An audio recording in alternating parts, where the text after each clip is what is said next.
Home International Championship, which kicked off a year after. Now, the first decade was dominated by England and Scotland until Wales finally won in 1893 and Ireland a year later. After years of dipping in and out of the championship, France was invited to join full-time in 1910. But because France isn't a home nation, they had to give it a rebrand and settle on the Five Nations. But France were actually kicked out of the tournament in 1931. They were accused of paying players when rugby was still strictly an amateur sport. They had to wait years to be let back in. But after World War II, the Five Nations resumed. Didn't always run smoothly though, like in 1973 when all 5 teams won 2 matches and lost 2 matches. Now, because they didn't do points difference at the time, they just decided that everyone was the champion. It's like trying to keep kids happy, you know, the whole "you're all winners." In the years following, other teams in Europe started to get better at rugby and actually got to a stage where they were regularly beating teams in the Five Nations.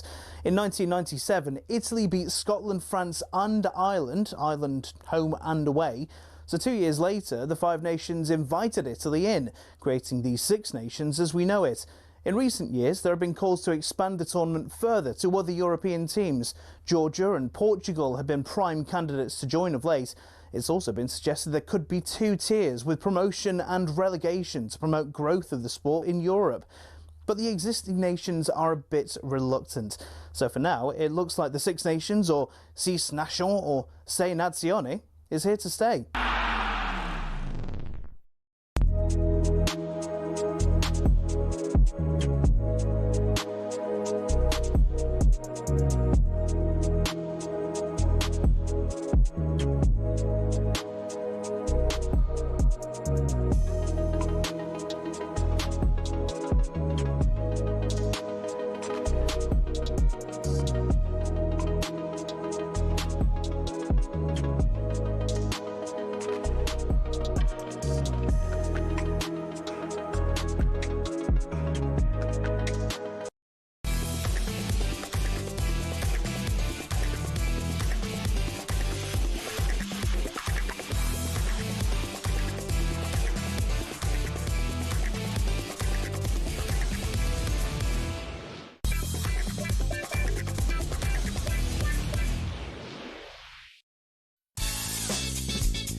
Yeah, here we go. This is talkSPORT Breakfast with Arnold Clark. Build your own car deal online, all with just a few clicks. They make buying your next car easy. Yes, I'm Natalie Sawyer, and it's pretty lonely here in the studio right now. Troy Deeney was meant to be with me, but unfortunately, due to family reasons, he can't be. But not too far away is a certain Tony Cascarino, my old mucker from the weekends. He's going to be joining us as we take you through until 10 o'clock this morning. You can always get in touch here on talkSPORT through the usual means. 81089 is the text number. You can WhatsApp us as well on 03717 223344. That's also the number you can call us on if you just want to join us and have a little chat this morning. There is so much for us to get through. I promise you won't miss a thing with us this morning. A little bit later on, we're going to be joined by Andros Townsend as he talks about his new life in Thailand.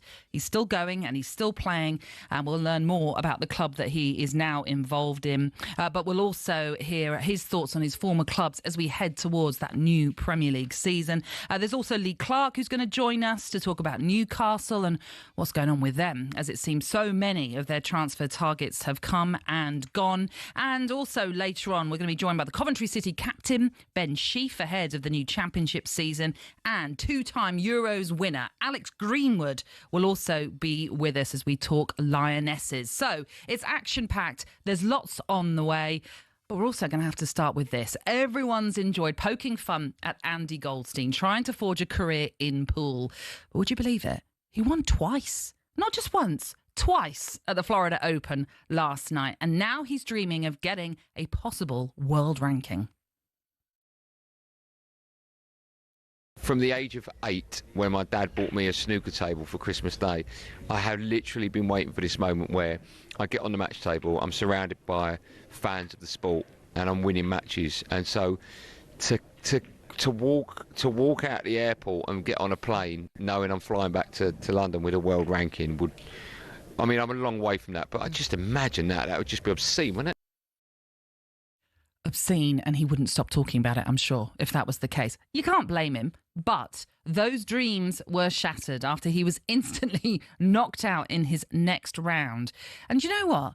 It's all very well when it's going well and you're winning and winning. You're happy to come on camera. You're happy to do the post-match interviews.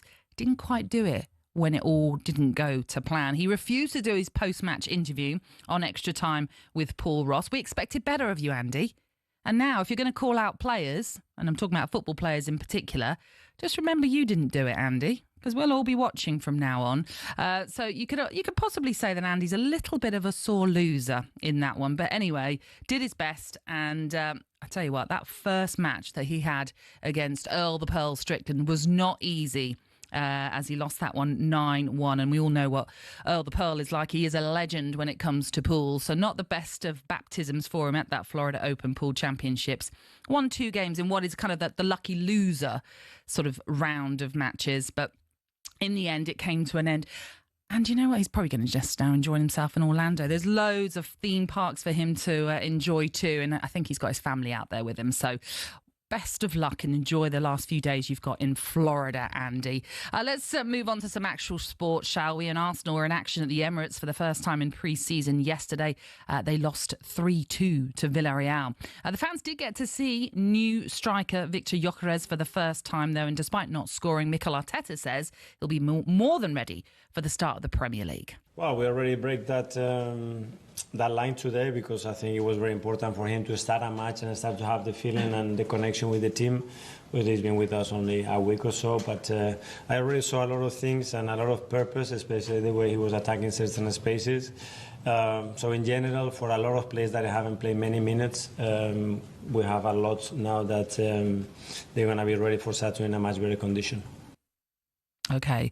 And that's what you have to remember with pre-season. It's all about, let's say that again, it's all about getting players fit and match ready for the new season.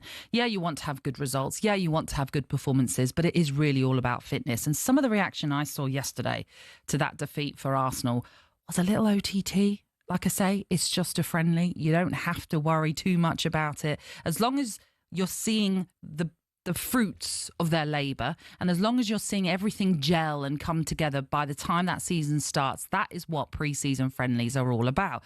Of course, you never want your team to lose. We all want to see our teams win.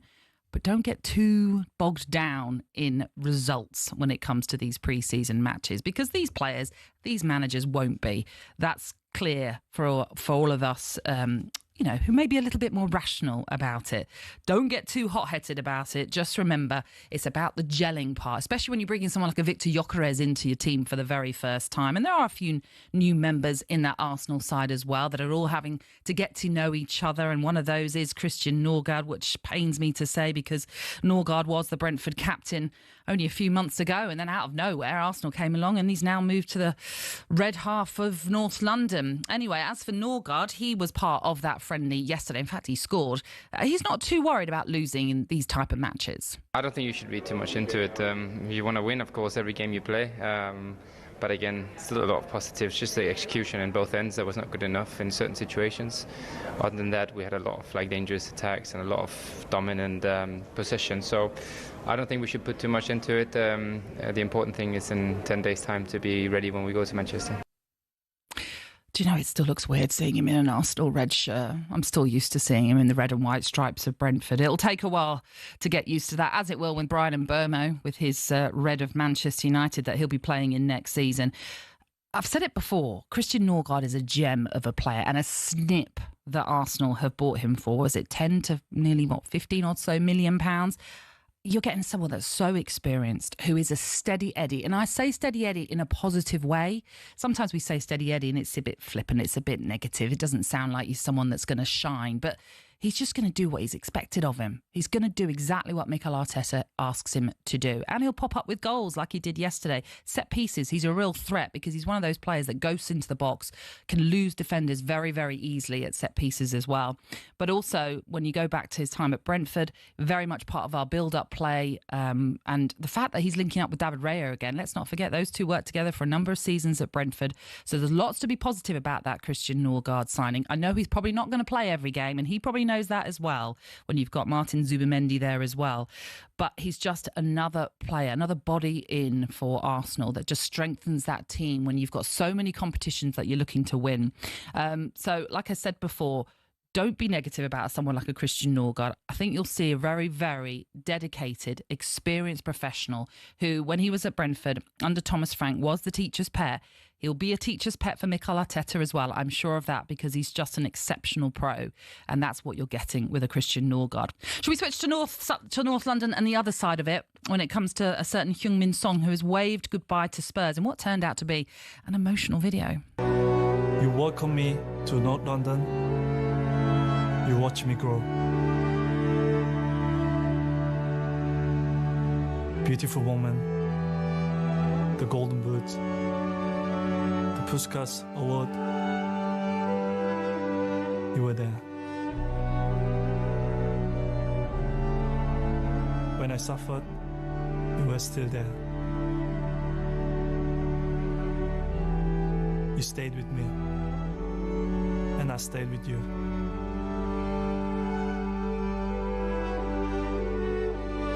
I never imagined captaining this team, but I always dreamed that I will win something for you.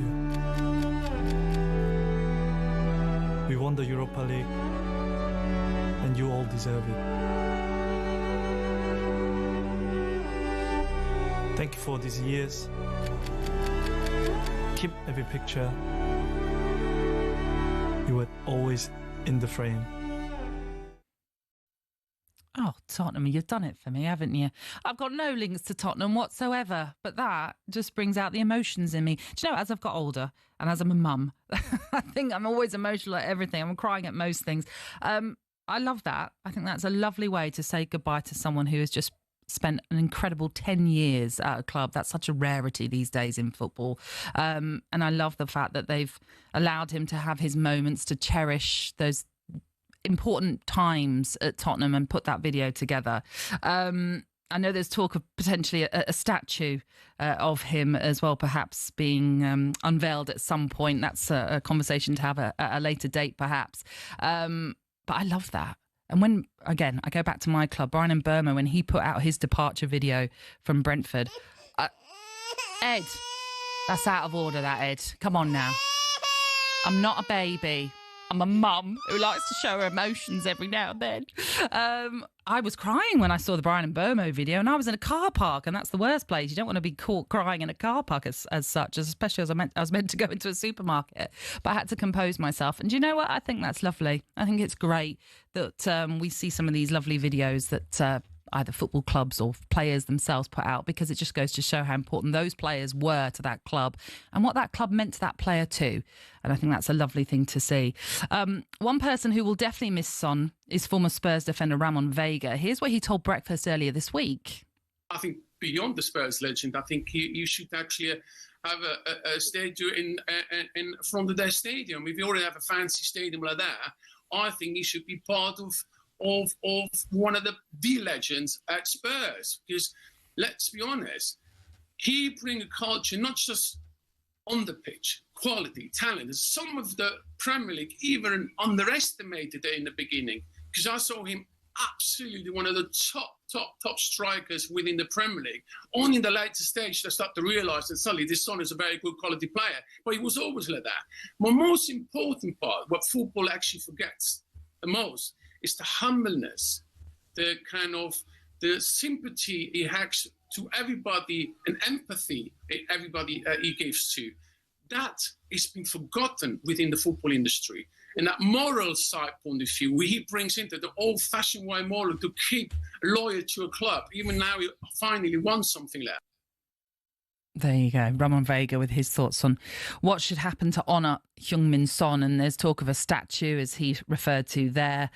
I think it's very difficult when you come up with ideas of a statue, because where does it stop? And also, who are you missing out on if you don't include others?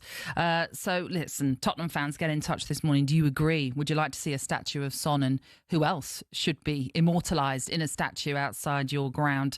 You know how to get in touch this morning. Right, coming up, we're going to turn our attention to the back pages.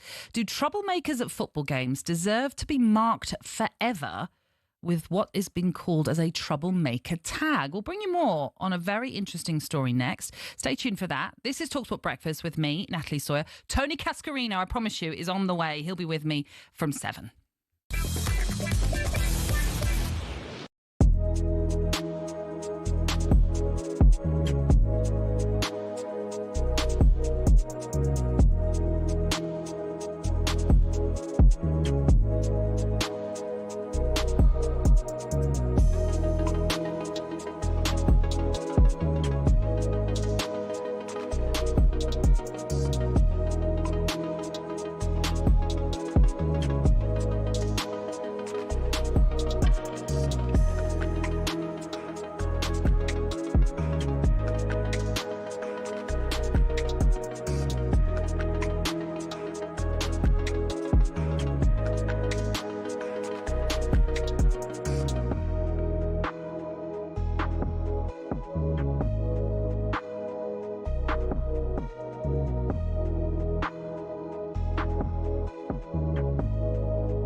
Good morning, this is talkSPORT Breakfast. Pleasure to have your company with us this Thursday morning. I'm Natalie Sawyer.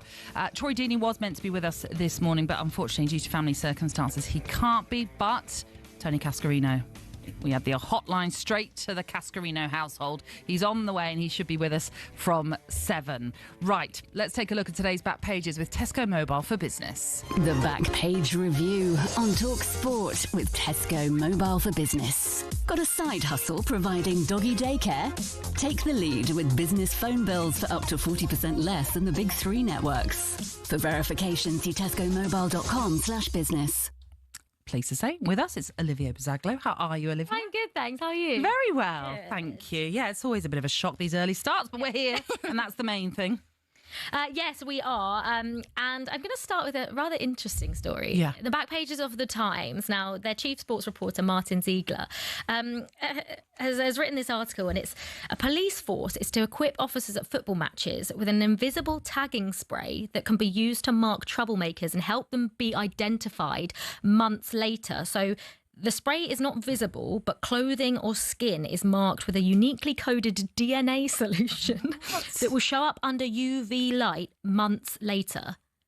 And it's being trialled at the League One matches with Crew against Accrington Stanley on Saturday is the first game that it's going to be. So, well, listen, we don't encourage anyone getting into trouble, but is this allowed? I don't know. I don't feel like it should be allowed. It feels like a huge invasion of privacy, doesn't it? And a form of sort of tracking. And look, obviously, you're absolutely right. Nobody wants any trouble and troublemakers and hooliganism. And, if there's an effort to stop anything like that, I get it.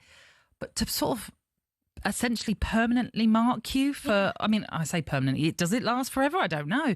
Does seem a bit extreme. And I'm not sure how many, nobody's going to go, yeah, all right then, mark me. Yeah. It's a bit of an odd one. But also, like, we were saying on Early Breakfast, Joe, what if is it like transferable? Well, that's because right. then, like, what if you go home and you hug like loved ones? Are they going to be marked as well? It's really odd. It's really bizarre. It feels like that's something that should have been done decades ago, and that we're in a time now where this isn't acceptable as a sort of thing to do.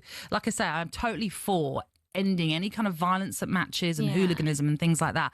This just seems like a huge reach that we don't want. Yeah, and I think there's definitely like such a clash at the moment, and there has been, and there still is now, between football fans and the police, and it just feels like that this is another thing that football fans are going to be like.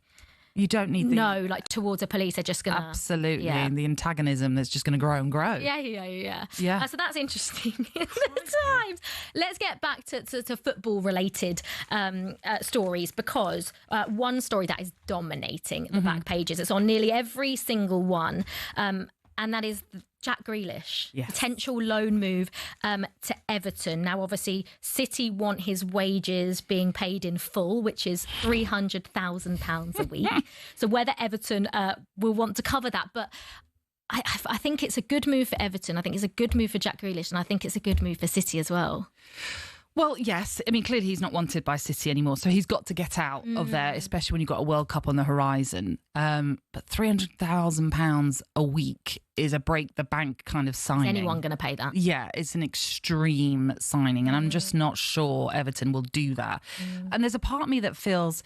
You've made it clear that you don't want Jack Grealish, but you've given him this contract, Manchester City. I think it's pretty unfair then to expect that he has to leave on a loan, because people aren't probably going to pay the massive fee that they're expecting as well, and they have to pay the full wage for Jack Grealish when you don't want him. He does want out, but it's difficult to, as I say, to get that mega move, and the only way to get him out is to get him out on loan. They have to come to an agreement. Yeah, maybe they've got to pay some of his wages. Yeah, maybe City will compromise, and because even for City, it doesn't make sense for him to still be there. No, because it's quite clear that he's not in Pep Guardiola's plans. He was left out of their Club World Cup squad. Yeah, he didn't even go. And like you say, with the World Cup next year, and under Thomas Tuchel, you don't really know still. We saw Marcus Rashford get back in the squad. I don't think anyone really expected that, even after the season he had at Villa. But it feels like he needs to get out, so maybe there will be some form of compromise, because I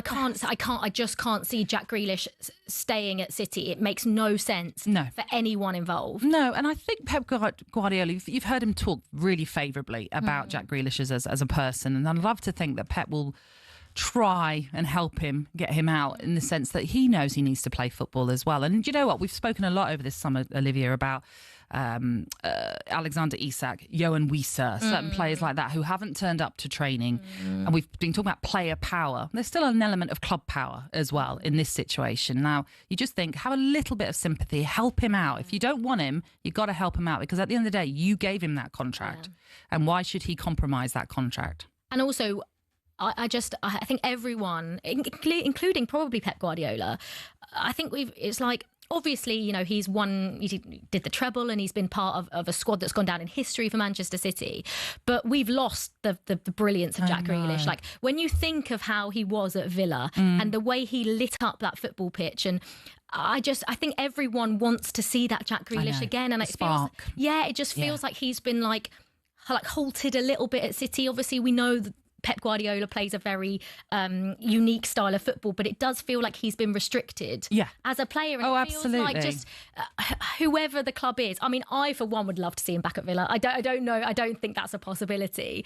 But I just think what a story that would be, him going back to Villa even on loan. So that is Jack Grealish. That's the back pages of the Star. And actually, Natalie, you mentioned that Alexander Isak. We'll get onto Jan Visser in a minute. Okay. It might be, sadly. But the back page of The Sun is Gorilla Blow, because Eddie Howe banned Alexander Isak from this barbecue that he put on when the club got back from their pre-season tour, which I get.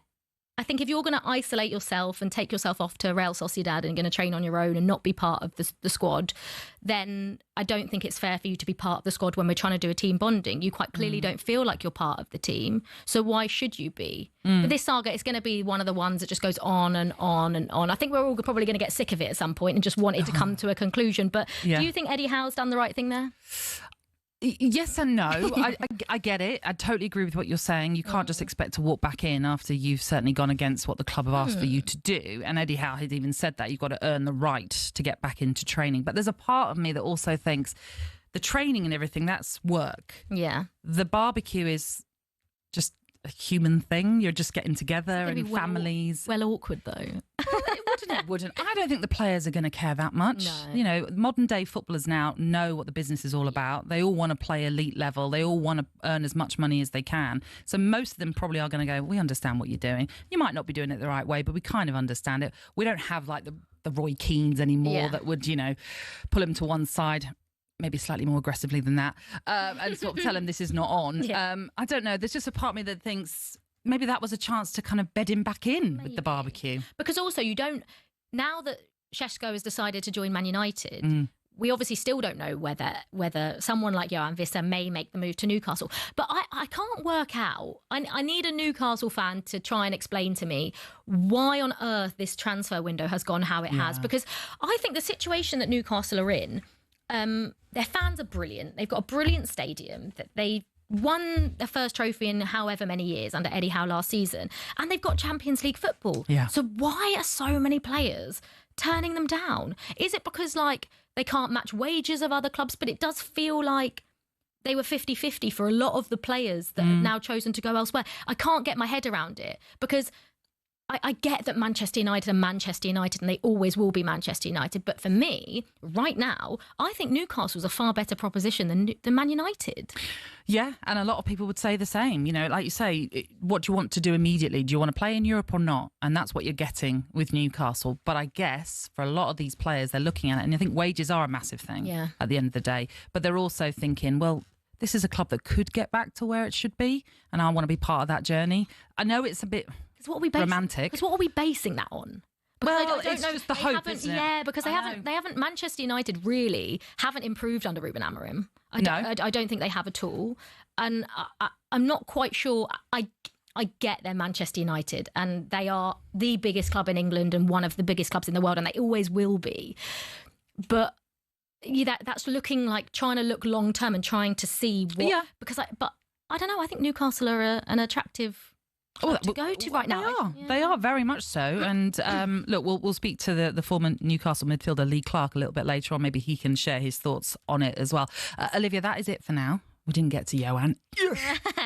Is he going to go? Probably. That was a look at today's back pages with Tesco Mobile for Business. The Back Page Review on talkSPORT with Tesco Mobile for Business. Got a side hustle providing doggy daycare? Take the lead with business phone bills for up to 40% less than the big three networks. For verification, see tescomobile.com/business.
When Sir Jim Ratcliffe took control of footballing operations at United, the Manchester-born billionaire was somewhat welcomed in as a homegrown hero, ready to save the club from the dark days of the Glazers. But in just 12 months, he became a punchbag for many fans. So what happened? Well, let's take a look and you can decide for yourself. Over the last 3 years, the club lost 300 million quid, and Ratcliffe rightfully committed to sorting that. But what seemed to get fans' backs up is the way he went about it. For example, talkSPORT understands staff lunch options at the Carrington canteen have been reduced to just soup and sandwiches, which the higher-ups at the club say will save them 1 million quid a year. Now, that might make sense for many who don't get free meals at work themselves, but it does get a little bit more picky than that. It was reported that after staff brought some stationery, they were ordered to send sellotape back because it wasn't considered to be essential. And the reward for being Steward of the Week used to be 50 quid, but that was scrapped and replaced by a paper certificate. But it's not just seemingly stingy decisions. In 2024 alone, Ratcliffe oversaw 250 redundancies, and more were announced at the beginning of 2025. Now, while there are people who acknowledge United's staff numbers are overinflated, it's the optics which aren't great. Add to the mix the introduction of a flat ticket price of 66 quid for every fan, even children, while Casemiro's on 350 grand a week, and the frustration of fans reached fever pitch. Time will tell whether Ratcliffe's cost-cutting measures will improve outcomes at the club, but one thing's for sure, there's a long way to go for United to be back where many say they belong.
Good morning, this is talkSPORT Breakfast with Arnold Clark. Get the UK's best used car deals guaranteed. I'm Natalie Sawyer. And ahead of the new Premier League season starting next week, Crystal Palace midfielder Adam Wharton joined Drive yesterday. The England midfielder spoke about what the aims are for next season, or this season, with the European football to juggle and the Community Shield that takes place this Sunday. My season last year was a bit stop-start with injury. So for Palace, I want to stay as fit as possible, play as many games as I can, because obviously we'll have a lot of games this year, hopefully. And yeah, just try and help the team as much as possible and to, do even better than we did last year. And then, yeah, I think every player that's English in the Premier League wants to, be picked to go to America come the end of their season. So, yeah, I don't really set too many goals personally.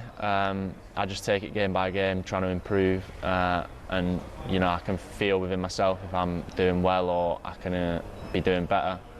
But yeah, obviously, when the time comes, then yeah, obviously you're hopeful that your name will be picked and you're on the plane.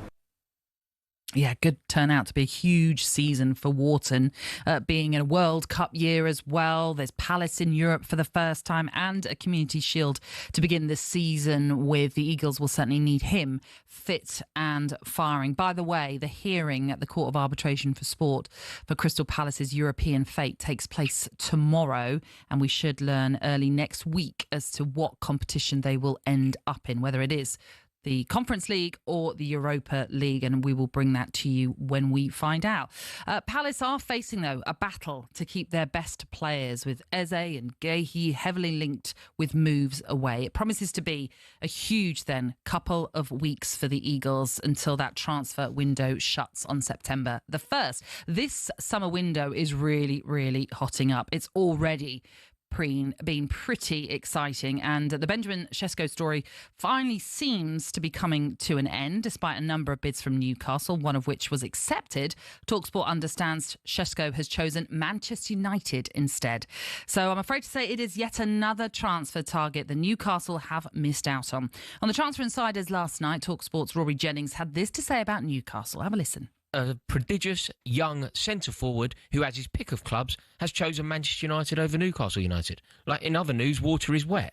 Of course he's chosen Manchester United. There isn't a world where anybody, given the option of Newcastle United and given the option of Manchester United, should choose Newcastle United. I don't really understand why it's a debate. The only thing, literally one metric that you could say choose Newcastle would be the fact that they're in the Champions League this year. Do you not think that would be? I mean, evidently it's not in Benjamin Sesko's case, but do you not think that would be quite an important factor for a footballer, that they want to play in Europe's elite competition, and he won't be doing that if he chooses Manchester United as we understand it? Yeah, absolutely. I think the Champions League could be a deciding characteristic if it were a toss-up between Manchester United not in the Champions League and Arsenal in the Champions League. Manchester United not in the Champions League, Liverpool in the Champions League. I think that could be enough to be a differentiator in those circumstances. But being offered the opportunity to play for Newcastle or Manchester United, you simply have to choose Manchester United. Rory Jennings dropping the mic as he always does. Newcastle fans, you're more than entitled to react to that this morning. 81089 is the text number. The WhatsApp is 03717 223344, which you can also call us on if you want to have a chat about it. And Tony Cascarino will be with us shortly, so he'll have his thoughts on it, I'm sure, as well. So let's continue to talk about transfers this morning and cross over to someone in the know. It's talkSPORT's transfer correspondent, Ben Jacobs, who joins us this morning. Ben, how are you doing? Good morning. Good morning, I'm good. How are you? Yeah, really, really well, thank you. So, yes, let's start with Benjamin Sesko, shall we? Because is it Newcastle? Is it Manchester United? It certainly seems now it is all about Old Trafford for him. So how close is this deal to getting done?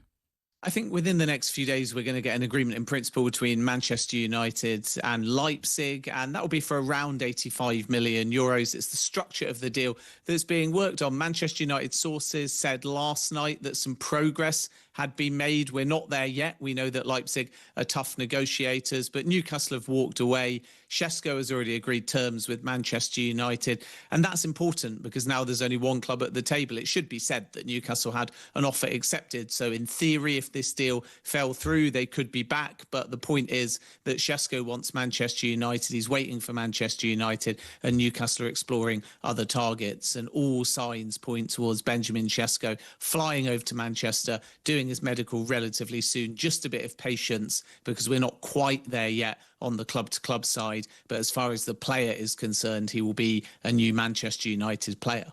OK, so Manchester United delivering for Ruben Amorim. You say that perhaps Newcastle looking at other targets. What does this all mean for Alexander Isak as well? Because obviously a lot of people are suggesting, well, if the Sesko one doesn't go through, it tends to suggest that maybe it means Isak is going to stay. But surely if Liverpool come in with a bigger offer, then it'll be inevitable that he leaves? Yeah, I think from Liverpool's point of view, they're relaxed about the situation. They know timing is everything, so they're not inclined to bid currently because Newcastle is seeking either a replacement or more likely two. And then should that happen, there'll be the opportunity to move. Remember, in August, Liverpool and Newcastle play each other when we get to a week before the Premier League season. It's probably the only thing Eddie Howe is going to be asked about. Is Isak going to be in your match day squad? I think from Newcastle's point of view, we shouldn't read too much into the fact that yesterday Isak was training alone and at a different time to the rest of the squad. And of course, that is significant because you add up all these little things and it looks like an exit's on the cards. But by the same token, in Sol, Eddie Howe said no player can just instantly be reintegrated. So that was about Eddie Howe backing up his words with actions. And this will still be done on Newcastle United's terms. So Liverpool are waiting. I don't think the fact that Benjamin Sesko is expected to go to Manchester United means that Isak to Liverpool is off. But what it does mean is more time might be needed as Newcastle seek a replacement. You've got Nicholas Jackson, possibly Ollie Watkins, Lois Openda, another Leipzig player, and Johan Wissa, and the latter's definitely pushing at the moment for a move to Newcastle United. So once we get a bit more movement in the market, there will come a time where I think Liverpool feel everything aligns, and this Alexander Isak saga is not over. It may feel inevitable. Liverpool fans may hope it's inevitable, and clearly there is going to be some more movement. And I think from Liverpool's point of view, if they get any encouragement from Newcastle United, they will up their bid, and then from there a snowball of Isak to Liverpool could start. Right, OK. And it does feel as though the inevitability of the Johan Wissa transfer, like you mentioned as well, when you consider there's no Callum Wilson now at Newcastle, they will need a second striker, whether that's with Isak, whether that's with somebody else, we will see. And there are also suggestions that if Isak does go to Liverpool, what does that mean for Darwin Nunez? And it looks as though he is closing in on a move to the Middle East. Yeah, my understanding is Darwin Nunez will come to the training centre today and could say his goodbyes. Nunez has said yes to Al Hilal on a wage of about £400,000 tax-free a week. It's going to be a 3-year contract. And now there is a verbal agreement in place between Liverpool and Al Hilal for €53 million plus add-ons. So Liverpool's ballpark valuation has been met. It's quite an add-on heavy deal. And Nunez is expected to go to Saudi Arabia, having almost joined in January when Al Hilal had a very competitive offer of €70 million. And Nunez was keen then. But Liverpool decided it was better to keep him with a view to helping them win their Premier League title. That happened, and now this summer Nunez is surplus to requirements, and of course with Luis Diaz going as well, Liverpool are going to need an attacker. So there's another knock-on and a feeling that maybe Alexander Isak and movement will happen a little bit more imminently than maybe it looked like last week. And from Nunez's point of view, the only thing we're really waiting on now is this done in a formal sense, to the point where after these goodbyes he flies tonight or tomorrow to Germany where Al Hilal are based? Or will we actually still see Nunez be part of the Community Shield and then go after that game? And that part of the picture is still unclear. But I was told last night there is a fair chance that today for Nunez is less about training and more about goodbyes. And Ben, in a World Cup year, there are a lot of players who are looking for an opportunity to play first-team football. Jack Grealish, perhaps one of those, because it does certainly seem as though he's unlikely to be utilised by Pep Guardiola, although things can change, especially if he doesn't get that move. But it does look as though there is another Premier League club interested in him.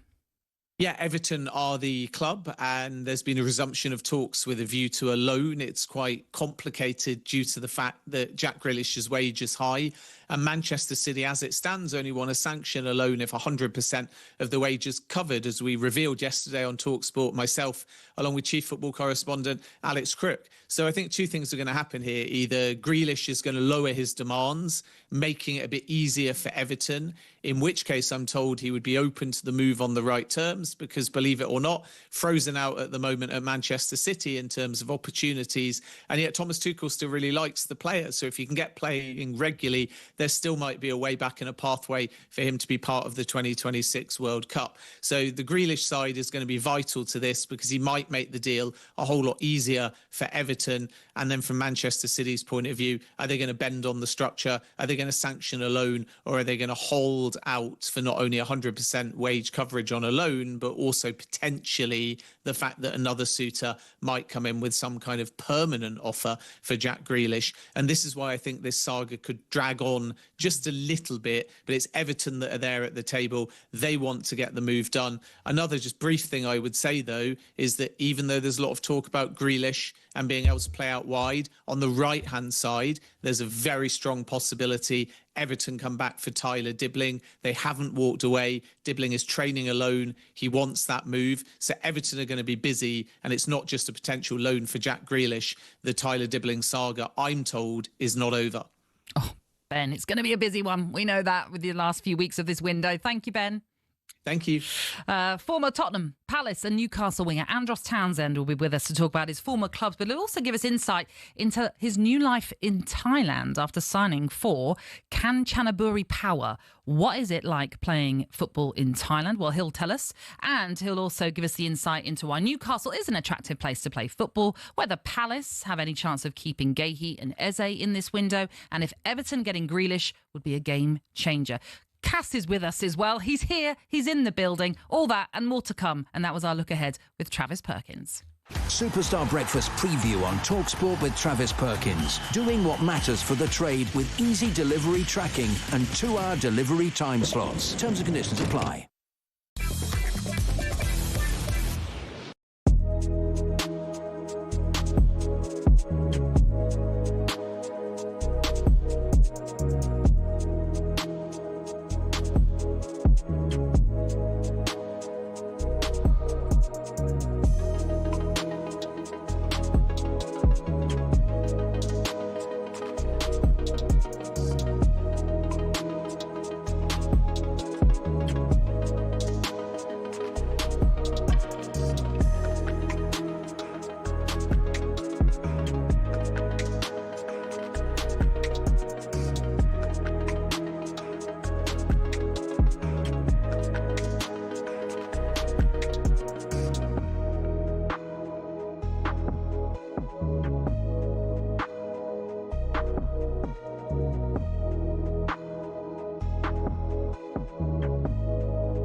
Song. This is talkSPORT Breakfast. It is Tony Cascarino who's here in the studio finally alongside me, Natalie Sawyer. I mean, he's already thrown a bit of a diva strop. I've got no running order. I've got nothing. Anyway, he's here. How are you, Cass? I'm good. I've got a phone What call. on earth were you doing up at, what, 5:30, 5:45? I normally wake up that time anyway. No, I did say that. Yeah, I normally did. But I had to, I dozed off on the settee because I had quite a late night. Not going out playing poker, sorry. I had a bit of a late night and played golf yesterday, played poker, so I got in and just crashed out on the settee. Next thing, it was Ollie on the phone, and I thought, I've got a scam call coming through. Because, I was saying to Ollie, I recognise people's numbers by the last three numbers. That's right. Like, your number and many others. There are some names on a few of them, but not many. I've always recognised numbers like that. I know. We should point this out that you don't tend to save contacts, but like you say, I have got them, but not lots of them. Some people have everybody on contacts. I don't. I just recognise numbers. It's actually quite normal to have everyone's numbers saved. I know, but I don't. But I see, if you phone me, I see your number and I go, that's Nat. I know exactly. I mean, I'm upset I'm not saved in your contacts, but hey-ho.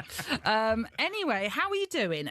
You played golf, as you said. You played terrible. Worst I've ever played. I was awful, yes. Was it for charity or just no, fun, it was just a swindle at Woodcoats. I've played there before. It's Coulsdon, the area, and I played the worst I've ever played. I had 8 blobs, and I just was all over the place. I mean, anyone who knows me, who plays with me, knows that I can be erratic, but I was probably the worst. But it was good fun. I was with 2 guys. We had really good laugh playing around. One was a Chelsea fan, so that was nice. Yeah, catching up with him, and that song. When I hear that song, gives me a bit goosebumps. I bet it does. Do you know that's the time I really realised I won over the Chelsea fans? Well, when they started singing. Whenever you get a song, I'm sure it tells you. Yeah. Well, I'd had a rough doing start. the right things. I'd say rough start. It was a very awkward time. I just left Celtic.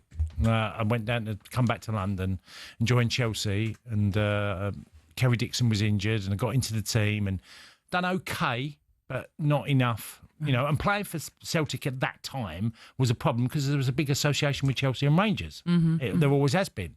But it was a tricky one. But that record, that song, and that, you know, when I heard the Chelsea fans singing that, it took a while, by the way. But it was really, really warming. Cause, I bet. Yeah. I can only imagine. It can't. I mean, obviously, I can only imagine. I've never had. Well, you worked with Rory Jennings, and I had a go at him. Not had a go at him. I bump into him in Ireland, a poker event again. Sorry, and Rory went legend. I went, don't call me. He went Chelsea legend. I went, Rory, don't call me a Chelsea legend. I am not a Chelsea legend. Yes, but you're just very, like humble. You're not a legend in your eyes for anybody, but there'll be lots that think of you like that. Well, it's not. It's just that I think it's more about being absolutely honest. You can't turn around. Someone says to you, "A Chelsea." There's people like Zola. Well, I get you. You know, and then a good few others. They're legends of the clubs from Dennis Wise and Kerry Dixon, what he did, and many others. But I'm not going to mention Cundy because I think. All right, let's move on then, shall we? Because we are joined by another Chelsea fan and early breakfast host Olivia Bazaglo, who's back with us. What have you got for us now, Olivia? I've got a bone to pick. Uh-oh. Not with neither of you two, don't worry. I was going to say, what way to say hello?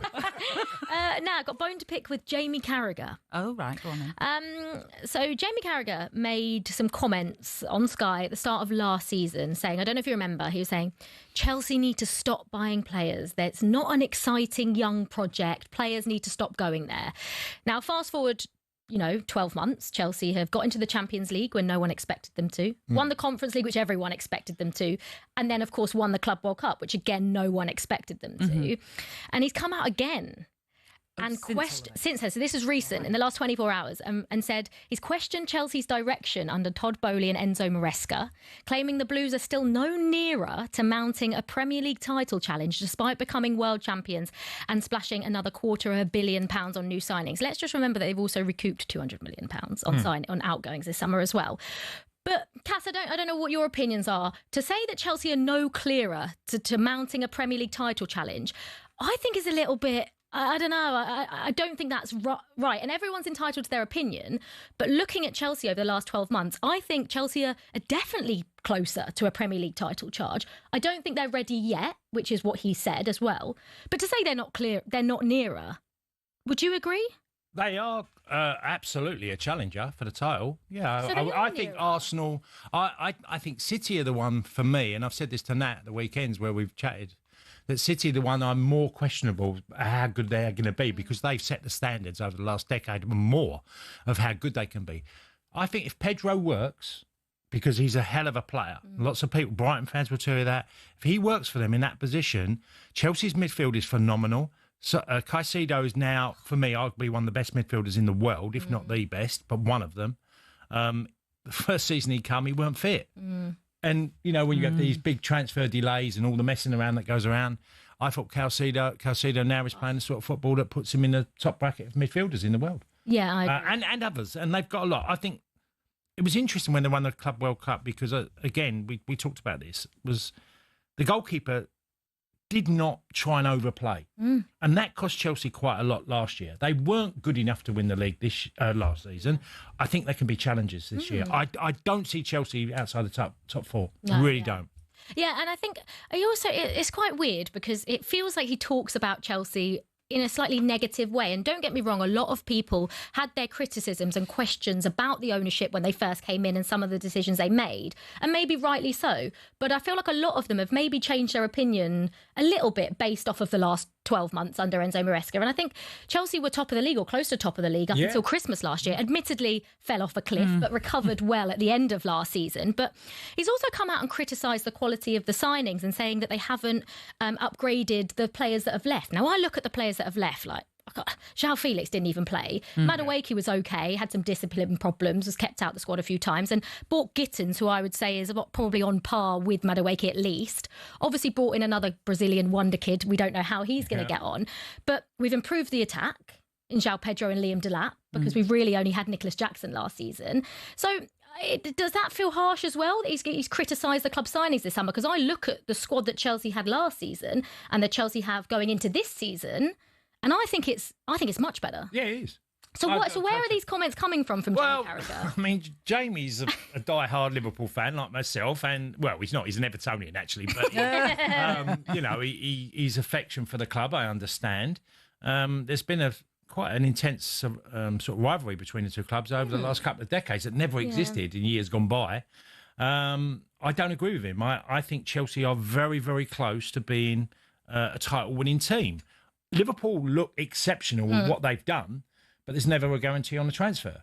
All of them transfers that have come in, I was talking to Andy Townsend, who had been on the shows this week, and we were chatting on Monday, and we were saying how many transfers, big transfers, talking about the ones that haven't worked. And going back as long as the late 70s, when Steve Daly will move from Wolves to Man City for a record fee. And completely a year and a half later was nowhere in comparison to what they spent on him. So this happens quite regularly. If Liverpool's transfers work, well, everybody's in trouble. Yeah. Well, maybe Jamie Carragher will be eating some humble pie come the end of the season, but we have a long few months to go until we can see if that happens. Coming up, for now, Olivia, thank you. If Liverpool do get Alexander Isak, will they have their best squad in their history? We'll discuss it next.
The Ryder Cup.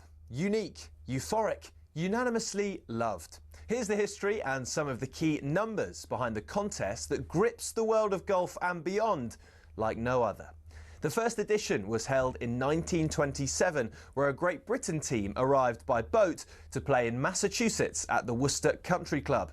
Originally, the competition comprised of 4 foursomes and 8 singles, with 4 balls not introduced until 1963. In the first 22 editions, when it was just Brits and Irish against the US, America only lost 3. So, in 1979, in came the rest of Europe, including the future 5-time Ryder Cup winner, Seve Ballesteros. Since Team Europe was established, the head-to-head reads Europe 13, USA 9.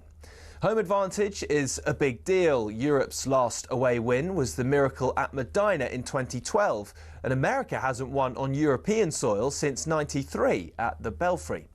It's accepted that both teams tailor their home courses to suit their own players. For example, in Paris in 2018, Thomas Bjorn asked for the rough to be kept extra long beyond the green to target the big booming American drives. 10 years earlier, Paul Azinger did the opposite, and the Valhalla rough was trimmed right down. On both occasions, the home side were resounding winners. So what about the money? The most recent Ryder Cup in Rome drew in a record 271,000 spectators and boosted the Italian economy by €262 million. In the US, the PGA America TV deal with NBC is worth $440 million. But no Ryder Cup revenue has ever gone directly to individual players. That's until now. In 2025, for the first time ever, the US team will each receive a fee for playing in New York.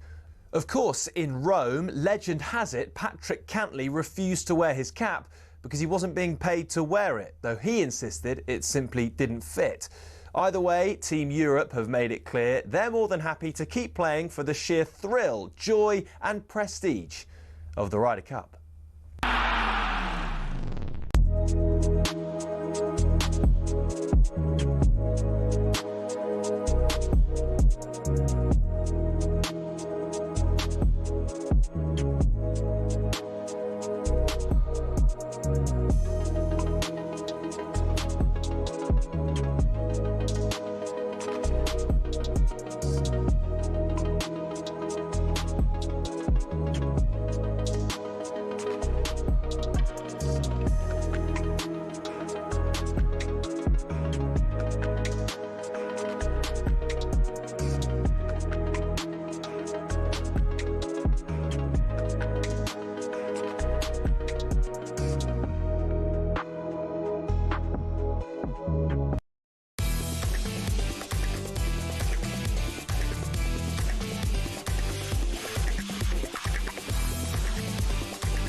Good morning, this is talkSPORT Breakfast with the Arnold Clark app. Buy a car and opt in to Arnold Clark Rewards to enjoy access to great giveaways and everyday perks. I'm Natalie Sawyer, and with me it is the former Republic of Ireland striker, Tony Cascarino.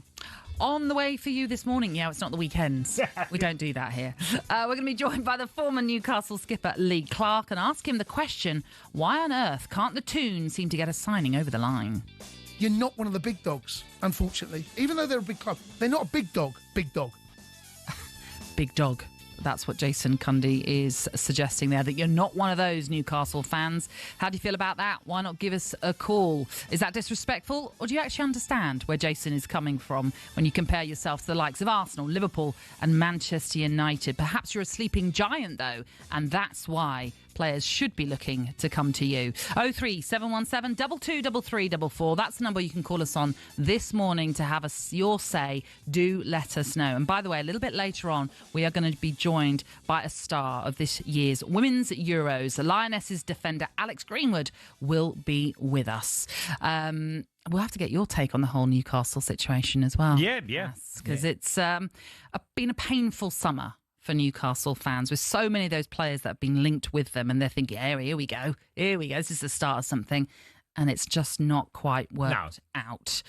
But we're going to start this hour by continuing to talk about one of the other sagas of this summer, which does involve Newcastle, but more to do with what's going to happen with Alexander Isak. Where will he be playing his football come the new season? Liverpool legend Mark Lawrenson joined breakfast yesterday, and he made a big claim on how strong the Reds will be if Isak does move to Merseyside. If he signs, and whether it's a big if or not, we don't know, it's probably the best. It will be the best squad that the football club have ever had for me. Wow, that's a statement in itself, Lauro. That, to be fair. Where's the biggest threat coming from, Lauro, this season? Maybe a little bit Liverpool themselves, if they think they can coast it, which I don't think they will, obviously. But they've all strengthened, haven't they? You know, obviously Arsenal have strengthened. Chelsea will be very, very interesting. What will Man City be like? I think this next season will probably be one of the best seasons in terms of it will go very, very well, sort of down to the wire for somebody who wins it. So we'll just have to wait and see. Yeah, it's a big claim that by Mark Lawrenson in the sense of saying if they get Isak, this will be the greatest Liverpool squad. Yeah, I think squad most definitely. I mean, to replicate what Liverpool achieved in the 80s, which was the old Division 1, which obviously the Premier League. Now, Liverpool won it 6 times in the 80s. You know, and 82, 83, 84, they won it sort of literally 3 seasons in a row. Yeah, there were amazing players at that time. I mean, Mark Lawrenson was there. They had Alan Hansen alongside him. I'd argue that them two are as good as any pairing that I've seen at Liverpool. People like Dalglish, Rush, you know, Phil Neal, and many others, Alan Kennedy. You can go through the team, Souness, you know, what years he did before as well.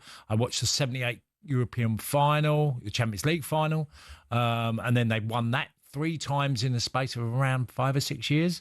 So that's one hell of a comparison, because that is telling you, yeah, they might have the greatest squad, but can they deliver like they did? That's what it is. And listen, it's a fair shout from Mark Lawrenson. That's what he thinks. But they've got to deliver that now, haven't they? They've got to become this dynasty, if you like, that not only wins a Premier League, but successive Premier Leagues, if not more, plus Champions League, plus other trophies there are to win as well. And look, if you compare it to one of the most recent squads, which we did yesterday on Drive, obviously the 2019-20 season where they won the Premier League for the first time, that squad was just littered with incredible stars, especially when you think about the front line that they had with Firmino, Mane, Salah as well. Like I said, it's a big call from Mark Lawrenson. But do you think if they get the Isak signing over the line that they are just simply unstoppable? Well, I think Mark made a really interesting point about, you know, if you get sort of too... you get to a place where you think this is going to be a breeze and, you know, complacency sets in. Liverpool will be the team to beat. I think any fan who's watched football over the last sort of year or so, and from Arsenal to Chelsea to whoever, Manchester United fans are going to look and say, Liverpool are the favourites. And rightly so, because they came off the pedal at the end of last season. They didn't quite play as well as they did earlier on, but there are still...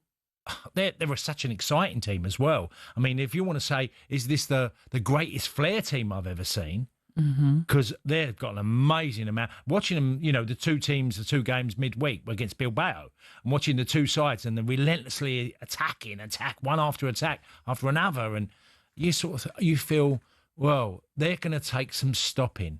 I think Arsenal are their biggest threat. I think if you get Gabriel and Saliba there, and you've already made, you know, you've Zubamendi in midfield, and they've added into the attacking side, I think Arsenal could be the biggest obstacle for them. But watching Chelsea, and like I said earlier, I don't think Chelsea are out of it.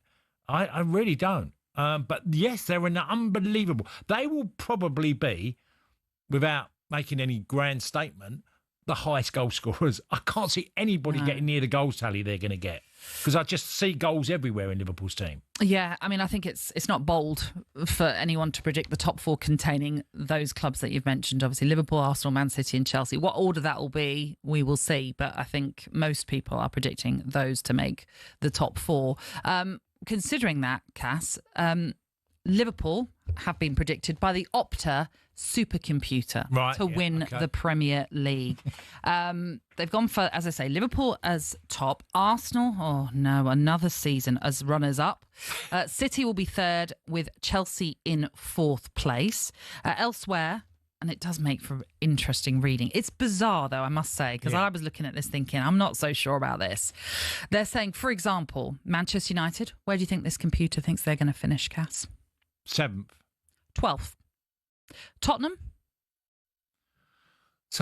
well, they're probably gone out. They're a similar sort of place, maybe one lower. But I think Tottenham will make the top 8. So. Well, the supercomputer thinks they'll finish 14th, which I can't envisage either. No, I don't. It does also predict that the 3 teams that have come up will go straight back down, with Sunderland bottom, Leeds in 19th, and Burnley 18th.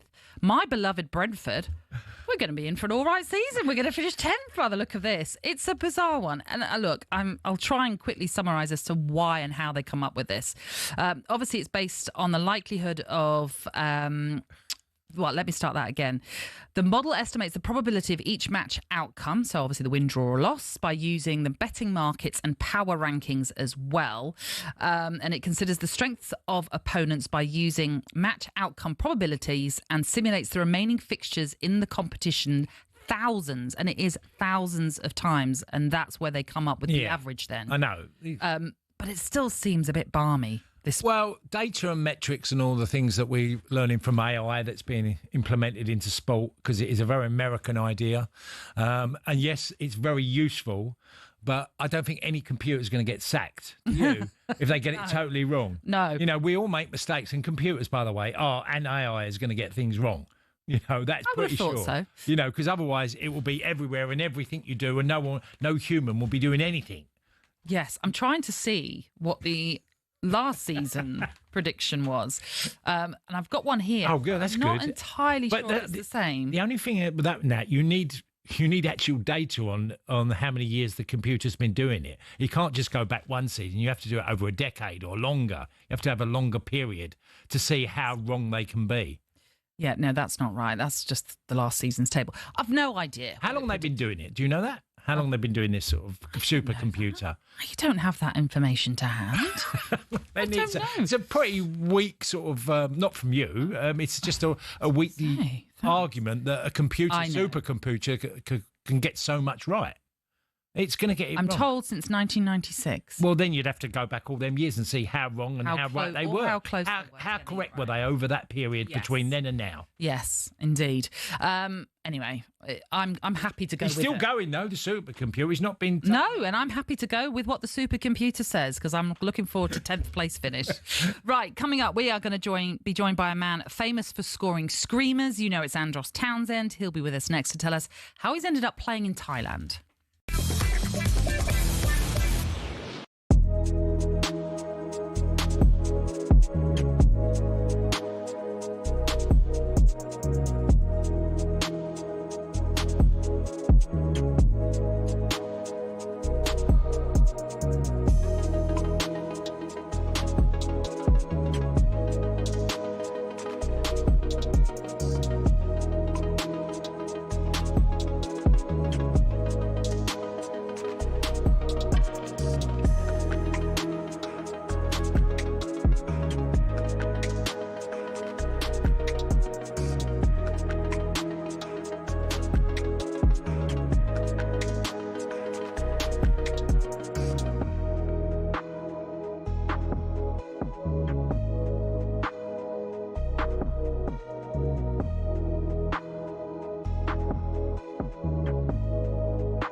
Very good morning to you. This is talkSPORT Breakfast. I'm Natalie Sawyer, and it's Tony Cascarino who is with me. And for the next half hour, we're joined by this man. Doughty's delivery, flicked on and headed in by Townsend! Andros Townsend! And there's so many things I'm doing now, not to try and prolong my career, but to stay in the game. And chicken feet is one of them. It's high in collagen. It's actually beautiful. Corner of the penalty area, and he lays it off for Townsend to hit it, and Townsend has fired it in! There was one ref that said to me after we made a bad decision, don't be battering me on Wednesday morning. Yeah. For Roy Keane, it was a joke, and because you were so afraid of him, you'd laugh. And there's space on this near side for Andros Townsend, who bursts into the box, right-footed. What a goal on the counter-attack from Andros Townsend!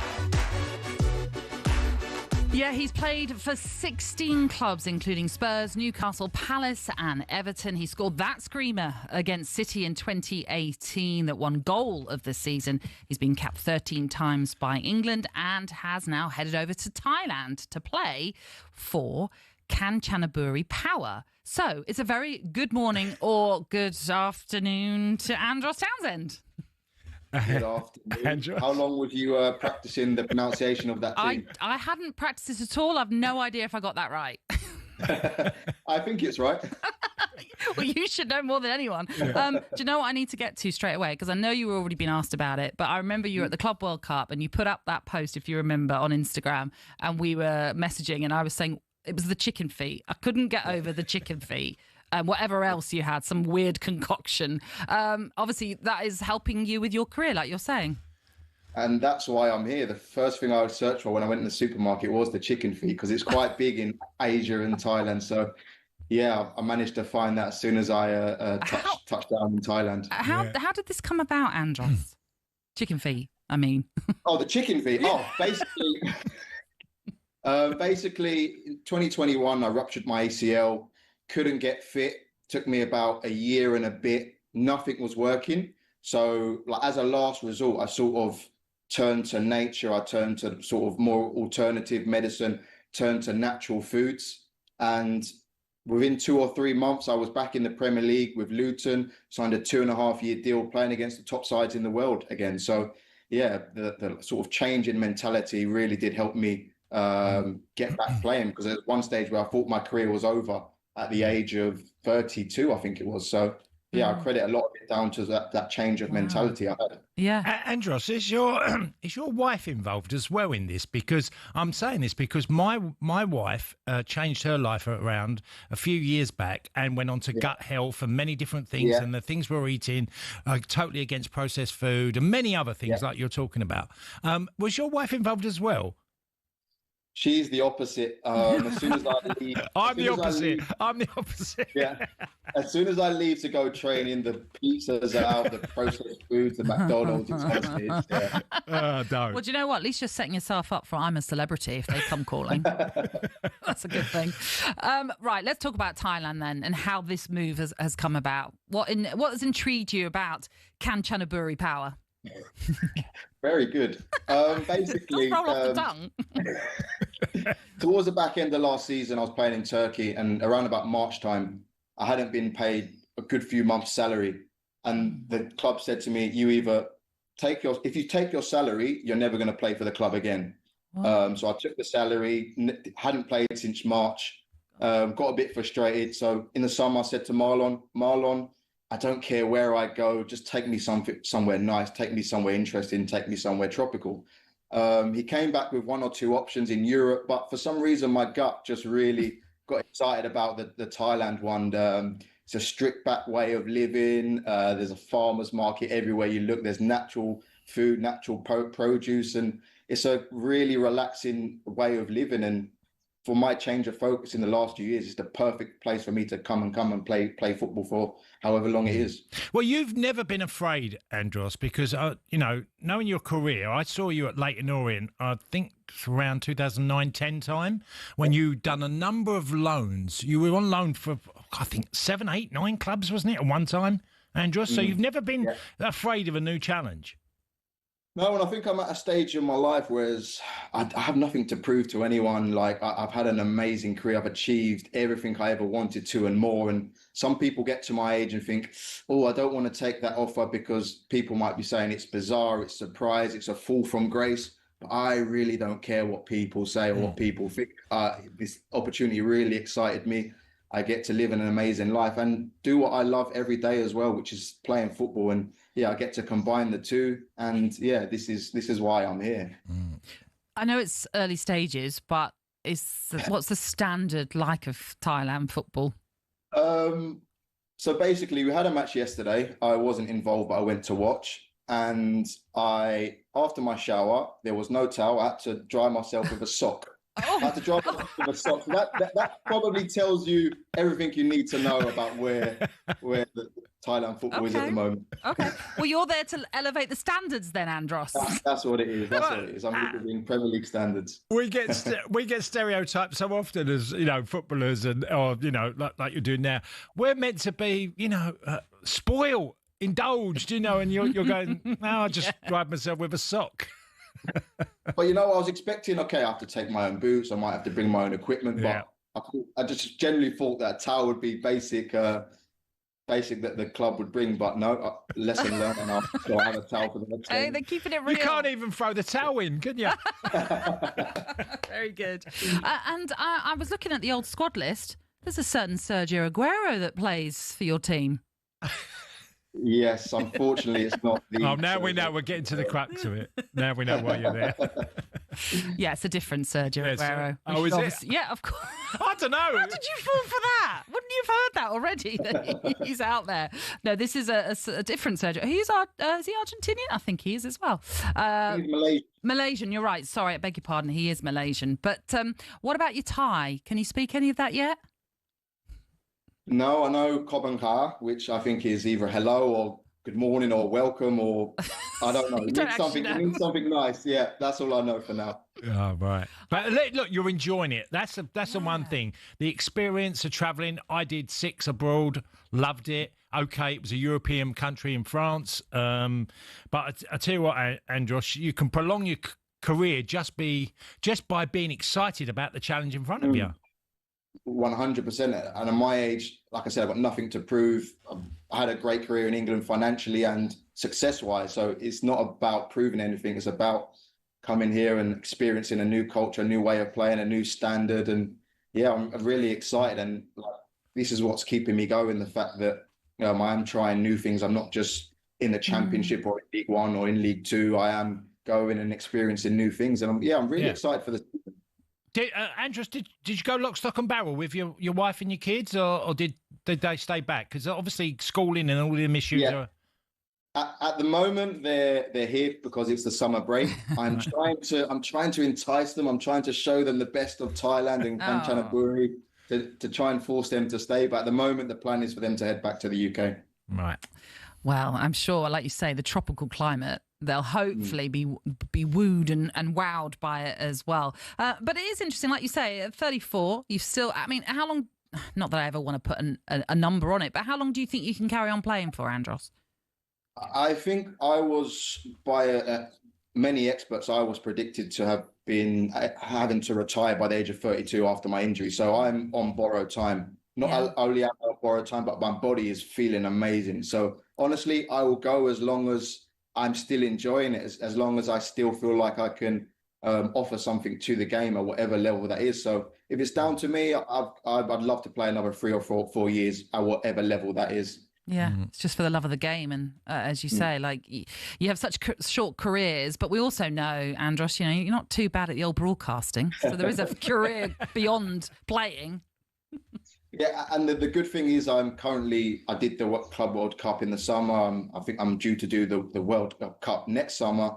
So I'm keeping myself active during the summer that people are still remembering my voice and hearing my voice and seeing my face. So when that time does come, it won't be sort of a hard transition for me to go into full time in media if that's what I want to do. Yeah. Brilliant. Well, listen, Andros, stay with us because there's lots for us to talk about, because we've got to talk about some of the clubs that you've played for in this upcoming Premier League season and get your thoughts on whether Newcastle are a feeder club like many are saying, and if the location is actually a reason as to why players don't seem to sign for the club. That's next.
Corinthian Casuals are a team in the Combined Counties League Premier Division South. Despite that, they're one of the most important clubs in world football. Here's why.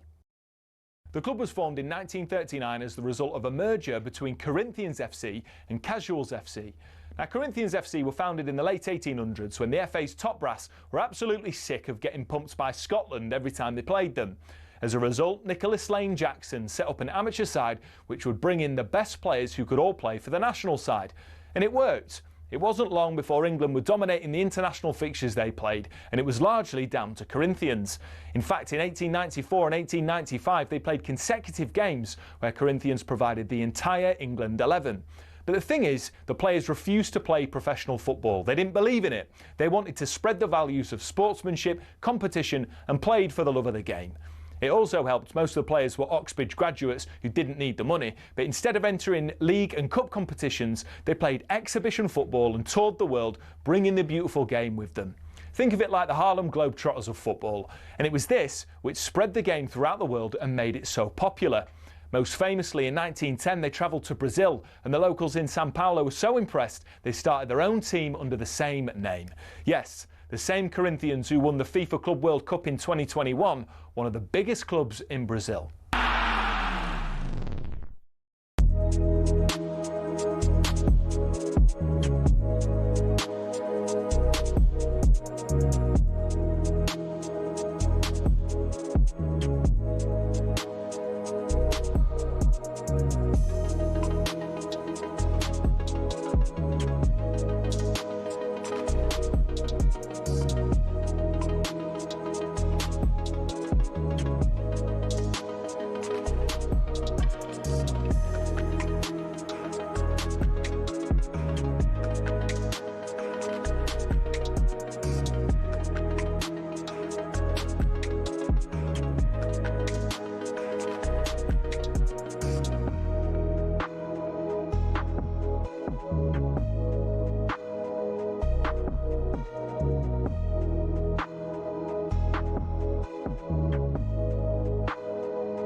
This is talkSPORT Breakfast with Arnold Clark. Build your own car deal online, all with just a few clicks. They make buying your car easy.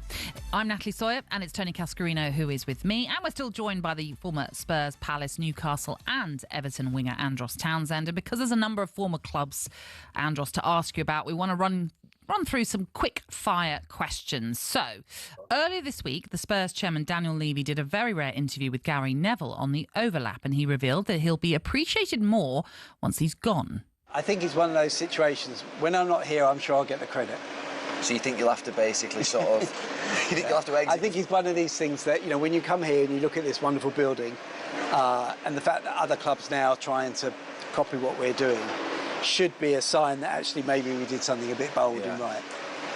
And is this the greatest thing that you've ever done? Yeah, and I'm not doing it again, I can assure you. OK, so that's what Daniel Levy had to say then to Gary Neville.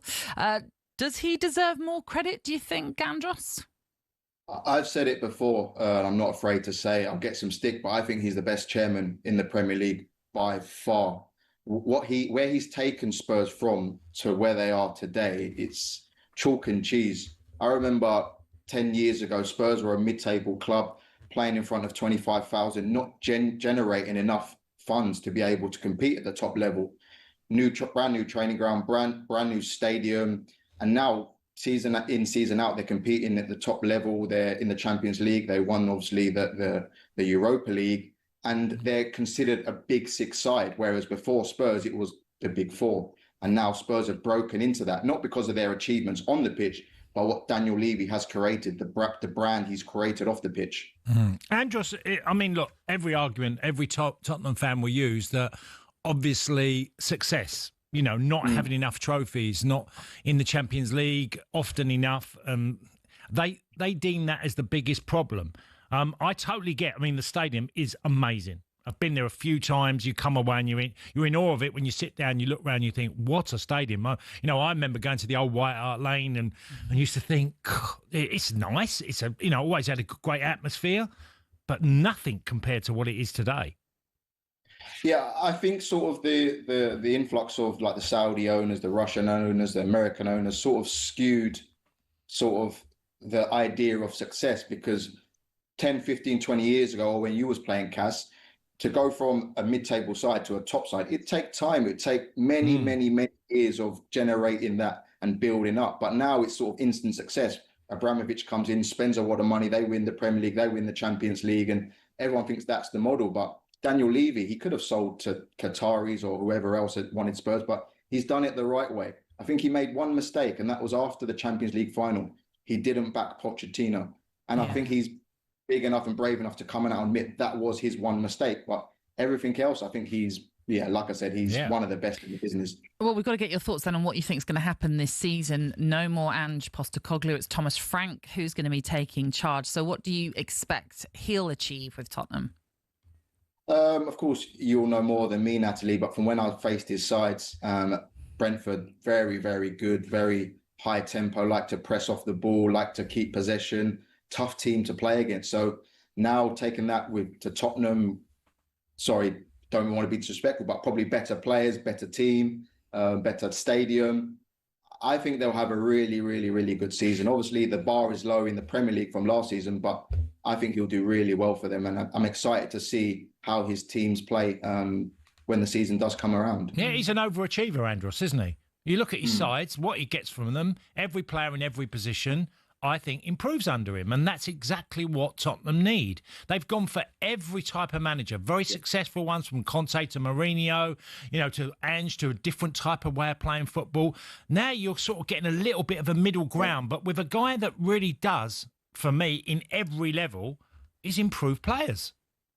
Yeah, and I think you mentioned, Cass, Ange was one end of the spectrum and Mourinho and Conte were the other side of it. And now they've got a bit of a middle. The fans were excited by Ange and the way he played and how exciting his teams were, but they didn't really have a plan B. That was it. It was either we're going to win this way or we're going to lose this way. And towards the end, more often than not, they lost this way. Whereas now with Thomas Frank, they will be as exciting, but they will have a plan B as well. They will have a structure, and they will be tougher to beat, tougher to break down. Yeah, well, he's adaptable as a manager, certainly, and I'm sure we'll see that in this Tottenham team. Let's get to another one of your former clubs, Newcastle, who've had a really difficult summer, Andros. Jason Cundy had this to say. It does feel as though, even though you've got Champions League football, you are not mixed. You're not one of the big dogs, unfortunately. And this is, it's hard to take, I'm sure.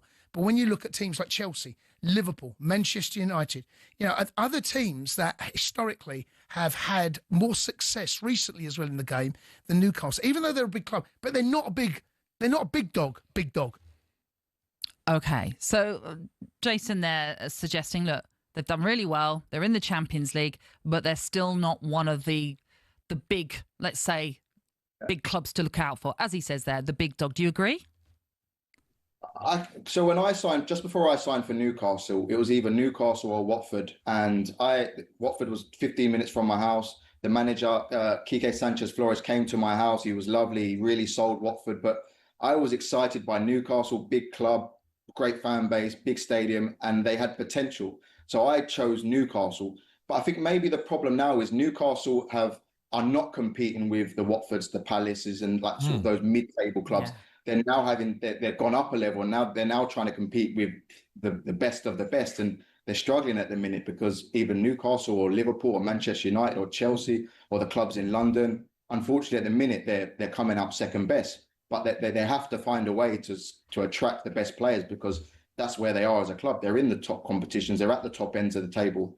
They have the fan base, they have the stadium, they have everything. They just need to be able to attract that top player to go to the next level. Well, that's what sort of Kevin Keegan did, wasn't it? Because when he brought in signings like David Ginola, who went to Newcastle, and others, Gary Speed, and good players that went up to Newcastle, and then they become an even bigger, obviously a bigger club. The problem, look, if you want to make the argument about big at certain times, it always is a changing window. Where you're big now and you haven't been successful. If you said to a player now, you've got Manchester United and Man City, who are you going to go to? Most players now will choose City. That would never have been the case in the past, would it, Andros? But it's more likely they'd choose City now over Manchester United. So would you then argue, well, Man United are not the big dog anymore? And they are clearly a big club, but at certain times it can change. Yeah, and I think, again, Manchester United have, I don't want to be disrespectful and get battered, but they've dropped out of that elite level at the minute. Conversation, and they're in and amongst the Newcastle. They're attracting the same players. They're going for the same players. And unfortunately, Man United does carry that name. Yeah. They are historic. And unfortunately, at the moment, Newcastle are going head-to-head with Manchester United. And of course, even though they're not in the top competitions, they're not in the Champions Leagues, they're signing players based on their name, based on their potential. Jamie O'Hara, obviously always contentious, Andros.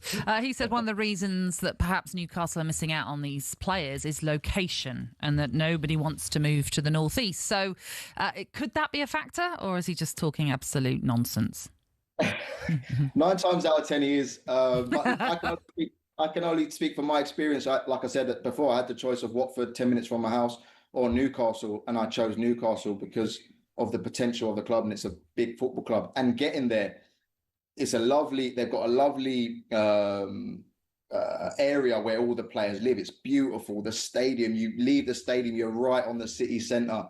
You can go, you can finish the game on Saturday. The fans can pile into the pubs. The players can go for dinners with their families or loved ones or whoever's with them. It really is, it's perfectly set up for football out there. So I disagree with Jamie's opinion on this occasion and on many occasions. I was going to say. On every occasion. Well, obviously one of the players that's been hugely talked about is Alexander Isak and what's going to happen with him. You must have been involved, I'm assuming, in dressing rooms where a player has wanted out. What's that like? And if he doesn't go, how easy is it to integrate him back in? From a player's perspective, I've never had a problem with another player wanting to leave the club, whether it be Wilf Zaha at Palace or Richarlison at Everton or whoever it may be throughout my career. you don't really take it personal. You see why they want to leave. Of course, you disagree with them, but you never make it difficult for them in the dressing room. There's probably banter flying around the group chat, and when he comes back in, they'll make a joke about it. So I think it wouldn't be a problem in the dressing room. I think the fans obviously would need more convincing than the players. Yeah. Another of your club. I mean, Andros, we could finish the show till 10 o'clock. I know. Everton, Jack Grealish. How do you stand as a wide player at 30 years old? I feel sorry for wingers because wingers are getting literally taken out, or wide men, very early now. They used to get to 32, 33, and now at 30 they're gone. I totally don't agree with. But Jack Grealish, what do you think? I mean, I know, obviously, from my opinion, is go and play football. That's what you want to do. That's what you love. So where do you see Jack, the move to Everton, as a viable option for him? Yes, 100%. I've seen one or two things floating around, maybe in the MLS or abroad somewhere, but I think Jack, he's good enough to play for England. He needs to be back in that England squad. He was at his best at Aston Villa, where he was the man, where everything went through him. So I'd love to see him back at a club where it's his team and he can sort of roam where he wants. He can dribble whenever he gets the ball. So I think Everton does make sense for Jack at this time, if he does decide that he wants to leave Manchester City, which looks like it is likely. Yeah, it's just the issue of the wages, and if it's a loan deal, City seemingly want Everton or whoever it is to pay those wages in full, which is a hefty sum if it's, £300,000 a week, so suggested. We've got to also quickly get your thoughts on Crystal Palace coming into this new season as FA Cup winners. We don't yet know what competition in Europe they're going to play. That's going to be heard tomorrow, that hearing by the Court of Arbitration for Sport, and then the results or the verdict will come out next week. I know Oliver Glasner, a week or so ago, was talking about only having 17 outfield players, and there's talk of Gehi, Eze leaving as well. I mean, this is an exciting season with Europe on the cards, but also a worrying season if they lose two of those players and not bolster their squad. Yeah, I think that the last previous couple of seasons, they've finished the season very well, and we're going into the summer thinking, wow, Crystal Palace, could they break into that top six? Could they do this? Could they do that? And then 2 years ago, they lost Wilfried Zaha and really did struggle, had a slow start to the season. Last year, it was Elise who left, and again, they struggled to start the season and obviously recovered towards the end of the season. And now I'd really love for them to be able to keep their best players, Eze, Gehi, and really be able to have a go from the start and not be figuring things out in the first few months like they have been the last few years, because the way they ended last season, and obviously with the FA Cup winning that, it should be a really, really exciting season for Crystal Palace if they can keep hold of those couple of players. Andros had 5 great years at Crystal Palace, and they managed to keep Wilf. They'd have to break their wage structure, but this club has achieved a hell of a lot in the last few years. Well, yeah, when you've just won that first FA Cup, Andros, and there's Europe now on the cards, you want to be building. You don't want to be losing and making it difficult for Oliver Glasner, because at some point Glasner's going to get furious. Yeah, 100%. I think I'd love for like a Newcastle or a Crystal Palace to say, you know what? We've got money. We don't need to sell. We're not concerned about financial fair play. This player is not for sale. And you know what? The player won't be happy. He may sulk. He may threaten to do this and that. But once the window closed, the player's going to get on with it. He's going to knuckle down. He's going to try hard. He's going to play again. And he's going to enjoy it. And he's going to love the football club. So I'd love for a club to come out and just really show strength against the big six or whoever else is after him. We are closed, is what they want to be saying. Listen, Andros, it's always a pleasure. Thank you for being with us. Big up to the chicken feet. Best of luck with Kanchanaburi Power as well. It's been great to have you with us. Thank you. Cheers, Andros. Thanks for having me. Have a nice day. You Bye-bye. too. Oh, fabulous. Look out for him in Thailand, eh? Yeah, fair play to him. To go, look, he's gone there because he wants to really play football, continue his career. Yeah. That's not easy. He could sit back, he admitted himself now. He's made his money. He's earned all his money in his career. It's not about money now. It's about doing something he still loves. Yeah. Exactly. OK, coming up, away from Sesko, could Manchester United be signing another young star, this time a certain Brighton midfielder? We'll talk about it next.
good morning to you. You're tuning in to talkSPORT Breakfast this Thursday morning with Tony Cascarino and me, Natalie Sawyer, as we take you through until 10 o'clock this morning. Olivia Bazaglo is back with us. And it's time for a little bit of matchmaking. Stick a load of singles in there and then they fall in love. Of course it's hard. It's supposed to be hard. 36-year-old, you'll have the knockers, you will. Just because it's offering its teat, do I really have to muscle on that? Is there anything in your personal life that could be causing you stress, sir? I'm not a great lover. Hello, oh, what's your name? Sarah Louise. Sarah Louise, crack, you're up for it, aren't you?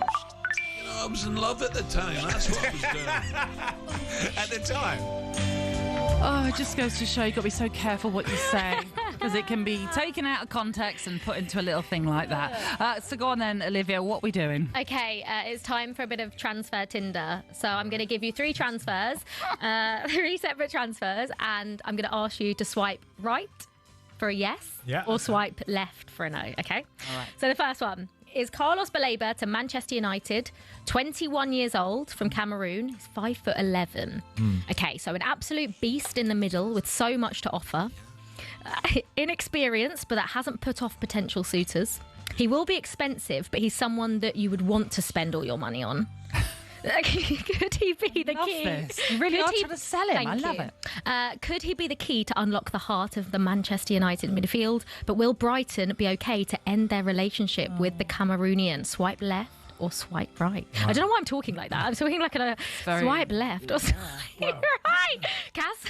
Well, as Natalie knows, I spoke about Baleba a lot last season. You love him, don't you? I think he's frighteningly good. If Man United could get someone like him through the door, I mean, look, Brighton fans would be upset because he's very young.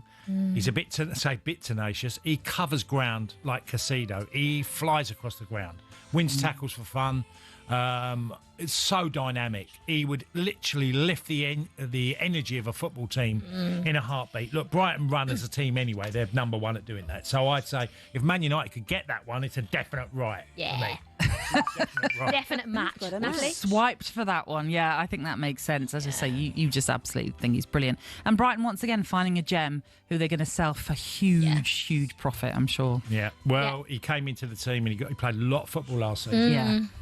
Yeah, he was absolutely so. We got 2 matches for Carlos Baleba. I actually think he's the perfect player for Manchester United. Yeah. I actually think they probably need him more than they need a striker, because I think their attack with Mbeumo, Cunha and Fernandes, I think they could deal with Xerxes or Højlund. And I think a number 6, as good as Carlos Baleba, is exactly what Manchester The only thing I'd say is a little bit on the downside, which isn't a criticism, is that he will get booked quite regularly because he literally is flying around that central midfield position. I think United will take that, won't they? Okay, the next one is Harvey Elliott to RB Leipzig, 22 years old, from Surrey, 5'5". What are you laughing at, Natalie? Nothing. I forget, obviously, you're doing this from a Tinder perspective, so height is important. Yes. Height is important. Okay, so we've got a young, dynamic, versatile midfielder, but with just too much competition in red. He's looking for some consistency in his life, wants to play every week. He would be reunited to a certain extent with the man who made his dreams come true, Jurgen Klopp, who of course works at Red Bull. Could RB Leipzig help re-find Harvey's spark? Are we swiping left or swiping right? Well, unfortunately, I mean, I think Harvey's a terrific footballer. Again, wants the ball everywhere on the pitch. He's always available. He can get a goal. Unfortunately, there's just so many great players in front of him, and he's got to go and play. So I would go left, go to Leipzig. No, right. You want right. Oh, sorry, right, go to Leipzig. Right. I would agree in the sense he has to get first team football. Yes, I would quite like to see him in the Premier League somewhere else, which I know it's always hard to see an ex-player moving on, and especially someone that I think a lot of Liverpool fans have loved, even though he's more of a cameo than anything else. So I would say left, just because I'm being biased. Well, I'd like him to stay in the Premier League. Well, I was looking at more of if there's an offer coming in, and that was an option. I know, you're being nice. I get you. He's a terrific young footballer that needs to play. 100%. And I think RB Leipzig is sort of the perfect club for youngsters, aren't they? It is the amount of amount of players they produce that they go on to sell for a silly amount of money. So it could be the perfect place for Harvey Elliott. Okay, and the final one is Jadon Sancho to Inter Milan. 25 years old, from London, 5'11". Now, he still has a lot to give. He just needs to find a new club to give his everything to. It's over with Manchester United. Had some moments in blue, but going abroad was where he felt most himself, and he wants to feel at home again. Could an Italian love story be on the cards with the Champions League finalists? Swipe left, swipe right. It's just a shame it's not Rome and the city of love. Yeah, true, really. actually, yeah. What do you... I mean, I would agree. He definitely needs a complete new... start, a restart. Like you say, he did really well in Germany, so maybe a move to Italy is the right thing, right? He done okay for Chelsea, but not to the level that Chelsea wanted to keep him. No. He's got to find his best game again, and it was in Germany. Going abroad, I don't know with Jayden, because it's such a weird one, how he's become that winger that was exciting. He was never a byline winger, where they'd get to the byline, pull it back and, use all his speed, but he was technically very good, or still is very good. I think he just has to go and play football. It's the same with, if you're not playing and you're not wanted at the club you're at, you can't stay. Yeah. So I think that's a right. Swipe right. Yeah, it's a right. That's a good one. We're happy with that. Nice. Jadon Sancho to Inter Milan is a swipe right. Thanks, guys, for playing Transfer Tinder. Thank you very much. It's our debut on that one. I'll stop talking. Was it? Was it your debut? Oh, my God, I'm so sorry. Not knowing anything about Tinder. I won't talk like that again, by the way. I'll start talking normally. Did it work? Swipe left or swipe right? Let's not get into those details. Right, still to come here on Breakfast. Superstar Breakfast preview on talkSPORT with Travis Perkins. Doing what matters for the trade. Find your local branch at travisperkins.co.uk. We are going to be joined by former Newcastle skipper Lee Clark and ask him the question, why on earth can't the Toons seem to get a signing over the line? I think Newcastle, if they tried to sign me, maybe they would miss out on me. Gabby, can't help himself. Newcastle fans, give us a call. Has the summer been a bit of a reality check? Why on earth can't you get signings over the line? Give us the reasons as to why players should be coming to you. Give us a bit more rather than just Champions League football. Maybe it's the chance to work with Eddie Howe. What have you seen that players are missing out on? 03717 223344. Let us know. And that was our look ahead with Travis Perkins. Superstar Breakfast preview on talkSPORT with Travis Perkins. Bricks on bricks on bricks. Over 40 million available to order with delivery to site. That's one less thing to worry about.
What football ground are you thinking of when someone says this? Really tough place to go. Difficult place to go. Such a tough place to go. It's a tough place to go at the moment. It was a really difficult place to go, always. But what are the toughest places to go, really? We've scoured the planet to find out. Forget a cold, wet Tuesday night in Stoke. Try playing in a blizzard 220 miles inside the Arctic Circle at the world's northernmost professional club.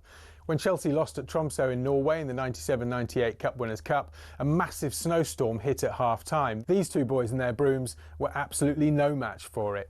We're staying in Scandinavia for Scotland's toughest away day on a windswept cliff in the Faroe Islands.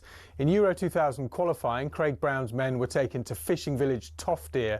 Kevin Gallagher called the pitch a cowfield and the wind like Pittodrie on a bad day. The Faroe Islands part-timers equalised in stoppage time, leading to these absolute scenes, and still one of Scotland's most embarrassing results.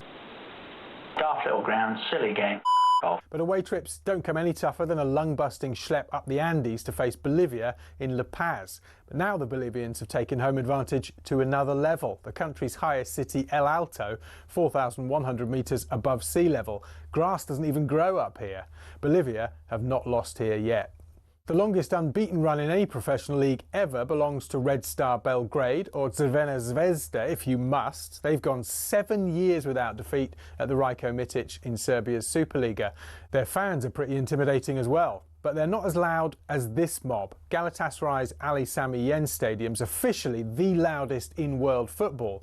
In a derby with Fenerbahce, Galatasaray fans set a Guinness World Record of 131 decibels. That's louder than Motorhead, and pretty tough to carry out your manager's instructions when you can't even hear them. However, our most intimidating away day is in Wales, where cameras can't enter and players can't leave. HMP Prescoed. This prison team was briefly kicked out the Gwent League over concerns about young opposition having to go in there. Now that's a tough place to go. Early June 1939, Germany, always a tough place to go to.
This is talkSPORT Breakfast with Arnold Clark. Get the UK's best used car deals guaranteed. Good morning, I'm Natalie Sawyer, and with me it is Tony Cascarino. On the way for you this morning, we're going to be joined by a star of this year's Women's Euros. That's the Lioness defender Alex Greenwood. The Coventry captain Ben Sheaf will join us as well to preview their season opener against Hull, which is live and exclusive on talkSPORT 2 on Saturday. And Newcastle fans, we're taking your calls this morning. Why on earth can't you get a signing over the line? Has this summer been a reality check? 03717 223344. That's the number you can call us on this morning. That after your first trophy in 70 years, it must seem like a long time ago. Newcastle United have won the Carabao Cup. It's been a long time coming, but this is immortal. The wait is over. Liverpool 1, Newcastle 2. Ekatike, Sesko, Gehi, Cunha, Mbeumo, João Pedro, Liam Delap. Is there a problem of Newcastle attracting the top players to St James's Park? In other news, water is wet. There isn't a world where anybody, given the option of Newcastle United and given the option of Manchester United, should choose Newcastle United. I don't really understand why it's a debate. Newcastle would have won the league by now had we been given the season. No, come on. Nobody wants to bid big for a player and then find out he's gone to a rival down the road. So, yeah, that would be a disappointment for them. I think there's a simple reason why players are choosing other clubs this summer, and it's wages. We can't compete wages-wise. It does feel as though, even though you've got Champions League football, you're not one of the big dogs, unfortunately. Even though they're a big club, they're not a big dog. I think Newcastle, if they tried to sign me, maybe they would miss out on me. Some Newcastle fans might say that's all right. They don't want Gabby Agbonlahor. But it wasn't that long ago that Newcastle fans were celebrating lifting the League Cup, their first domestic trophy in 70 years. Champions League qualification then followed, but since then it's turned into a little bit of a nightmare over this summer transfer window. They have brought in Anthony Elanga from Nottingham Forest, but then have seemingly missed out on pretty much every target. It's a frustrating time, isn't it, Cass, for Newcastle fans? Yeah, they're trying to improve the squad, a higher quality of player. Eddie Howe's been, obviously identified certain targets to come to the club. And unfortunately for them, the targets they've gone after are being matched by rivals. And players have decided to go, like Brian Mbeumo, to Manchester United. That happens. But I think it's a bit harsh on Newcastle. It's a very exciting... You've got to have... My first port of call now is have players who want to come and play for you. Yes. Like Ginola did. Ginola was playing at PSG, a very top team at that time. Left there to go to Newcastle because he bought into the idea. Well, Newcastle fans, we're taking your calls this morning and why it's just not working out for you in this window.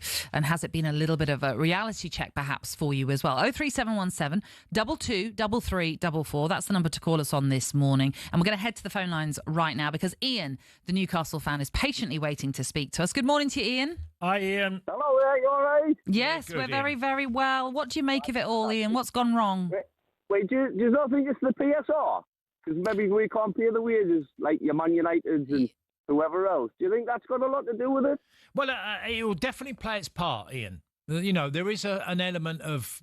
But I can't believe for love nor money that Newcastle can't be competitive for a certain number of players. I know things have changed, but in the past you were very competitive. You could go out and spend big and pay big wages. I'm sure you could still do something very close to actually taking a player away from another club. Well, I think so. But it does play a big part in the PSR. But, the North East is a beautiful place to come play football. But Champions League football, years gone by, that was a big pull for players, wasn't it? Mm-hmm. Yeah. Mm-hmm. But now it seems to, it's maybe more about the money. Do you think? Everybody gets out of bed on the morning, wants to go to work for the most money. So you I would just think it's more the PSR than anything else, Yeah, by all accounts, the suggestions are that Manchester United are offering exactly the same as what you have offered. And there's a part of me that wonders then, are the conversations that are being had, and I don't know how far these conversations have gone with Sesko, for example, himself and his representatives, but you have to wonder, how are those conversations going? Are they as persuasive as they should be? Yeah, maybe it is, but hopefully we'll still get a few players over the line before the transfer window shuts. But my personal opinion, I just thought it was more the PSR, to be fair. Yeah, no, you raise a really good point. Just on that, Ian, Newcastle 22-23, their revenue was 250 million. This year, 25, it was 320. So you've gone up 70 million. But that is still being dwarfed by Manchester United. Yeah, Manchester United is nearly, 600 plus. Yeah, we're always going to be dwarfed, isn't it? If it's going to go off revenue, like you see that we're never... the so-called Big Six, you're never going to catch up to them, are you really? Yeah. It's always going to be that gulf because the revenue, you'll never, ever get to where them are. So, if that's how the Premier League's going to have it, well, that each year it'll be the same six all the time, won't it, really? Until you can kind of put a little bit investment into your club, which it's probably holding Newcastle back, and maybe it's the same as Forest and your Villas, but it is what it is. But hopefully still have a good season this season, though. That's it. That's the positivity you need, Ian. Thank you for calling in. If you want to have your say, you can call in as well, just like Ian has. Right now, we're going to continue the Newcastle chat because we are being joined by former club captain Lee Clark. Lee, good morning. How are you today? Hi, Lee. Morning, Natalie. Morning, Tony. Oh, Lee, where do you start? It's just been so difficult this summer for Newcastle. All those potential targets have just come and gone. Yeah, that's the thing, Natalie. Where do you start? There's so many things to talk about with regards to Newcastle in this transfer window. I think the caller there makes a good point about the PSR. Tony's then obviously mentioned the revenue streams have gone up, but we're still getting dwarfed by the other clubs, and we're still far away from that. And there's a debate about whether we move away from St James's to build a bigger stadium, or can we expand St James's, which is difficult with the restrictions around that, to get more fans in, to get the revenue streams higher again. It's really tough. I mean, I think we've got an ownership group who've got the money to compete and pay these players the money that they're looking for. But we just can't with the PSR rules. The last 4 windows, I think you can count on one hand the players we've brought in, and we've had to sell some good young players as well to balance the book. So it's been really tough for us with that PSR rule. Well, it just feels, Lee, doesn't it, that any club with any ambition to try and, brush shoulders with the top clubs in the country on finance, that if you can't do that and you have got the money, it feels like, well, no one can ever get to a level of catching up, that bridging that gap that's there between them and other clubs? Absolutely, Tony. And this PSR rule was only brought in just after we got taken over by the Saudis. I think there was a few clubs in the so-called top 6 got a little bit worried about what we could achieve if the transfer plans and transfer market had stayed the same, where it meant we could go out and just compete for any player. So it's been a bit tough. In terms of the Isak situation, I don't blame the player. He's an outstanding striker. You've played there. You played at the highest level. He's one of the very, very best at this moment in time. And if he's looking for a salary that matches what he's done on the pitch, he deserves that. Fair play. We've got a problem now in terms of how he's reacted to that. I think, when what happened yesterday, when Eddie's banished him to train on his own and banned him from the family day, he's missed out on a burger, the club barbecue. It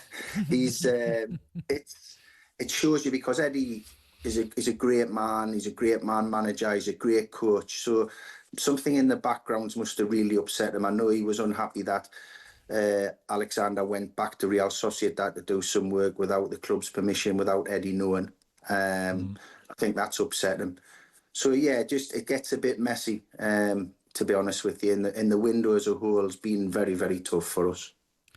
Yeah, it's so frustrating, isn't it, when you just won that first trophy in so very, very long. Then you secure Champions League football for this coming season. And you sort of think, this is it. This is when we go again. This is when we start to not rebuild as such, but just go again. Do you think, in a way, maybe there's an element of Newcastle shopping in the wrong places, and that maybe they're just jumping the gun a little bit? Or is it that it's fair enough that they're going for the likes of Benjamin Sesko, for example? It's just annoying that other teams also are looking at them. No, Natalie, I think we're in the right market. We want to go to the next level. We want to bridge that gap. We want to be going to Wembley to try and compete to win the domestic cup competitions on a regular basis. Throughout the last 3 years, we've done it. And obviously won last year. That 70-year hoodoo was over. So no, I think we're trying to do the right thing. But when you're dealing with the elite players, it's a very small market, because there's a small amount of players can do that job. I think what Eddie's looking for as well, he's looking for players to better the starting 11. He's not just looking for squad fillers. So that's going to be difficult on its own. The thing with the new format of the Champions League as well, I think it would suit Newcastle.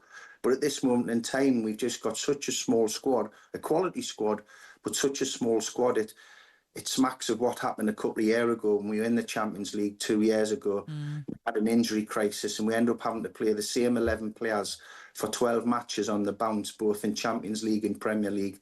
And they were running on empty. They gave everything, those lads, but they had no help. We had just youngsters to call on the bench, untried youngsters. And it really affected our campaign in the Champions League, and also where we finished in the Premier League. And we were hoping this year we'd have a really bigger squad, a strength and depth that could handle all these competitions. But at the moment, it's proven tough. Well, there's still a few weeks left of this window, so you never know what can get done. Lee, it's always lovely to chat to you. Thank you for being with us. Cheers, Lee. Thanks very much. Thank you. Lee Clark there. Right, coming up, we've already heard from Andros Townsend. He's saying that chicken feet is the answer for a healthy life, and that's eating chicken feet, we should obviously point out.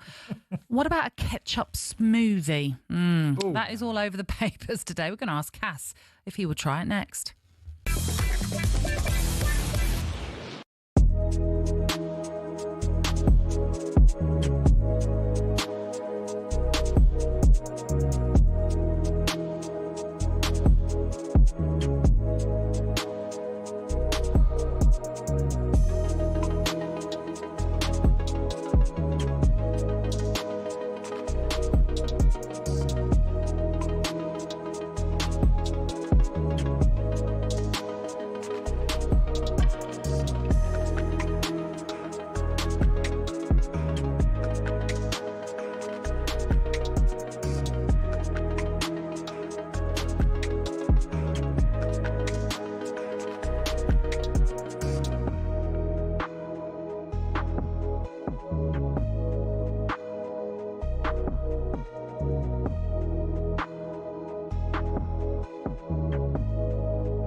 Remember this one? Yeah, of course I do. This is talkSPORT Breakfast. It is Tony Cascarino and Natalie Sawyer with you until 10 this morning. We've got a bizarre story that we've seen in The Sun this morning, and you'll understand why we were just playing that song. It sounds pretty grim. Heinz have linked up with the US firm Smoothie King to make a smoothie concoction that uses ketchup. The blend is ketchup with acai sorbet, apple juice, strawberries and raspberries. And the majority of that sounds quite nice. Yeah. It's the ketchup part that's quite alarming. Well, as soon as you mentioned it, I'm thinking I just couldn't. But it's probably one of them things, if you tasted, you go, do you know what? It's really nice. Well, do you know what the weird thing is? I am thinking to myself, I love tomato juice. I love anything that's got tomatoes in it. So there's part of me that thinks maybe I would like this, bizarrely, but it's just the ketchup is so sweet. Yeah. That it just seems too... Oh, doesn't sound right at all. But then I'm not a mad sauce person, as you know. I'm not crazy on sauces. Yeah. So I tend to have a lot of food quite plain. You're bland, aren't you? I'm bland, boring, a bit like myself. A bit beige. Staying on the topic of strange foods, the brilliant Andros Townsend was with us earlier in the show and has admitted his secret to success is chicken feet. Listen to this. The first thing I would search for when I went in the supermarket was the chicken feet, because it's quite big in Asia and Thailand. So, yeah, I managed to find that as soon as I touched down in Thailand. How did this come about, Andros? 2021, I ruptured my ACL, couldn't get fit. Took me about a year and a bit. Nothing was working. So, like, as a last resort, I sort of turned to nature. I turned to sort of more alternative medicine, turned to natural foods.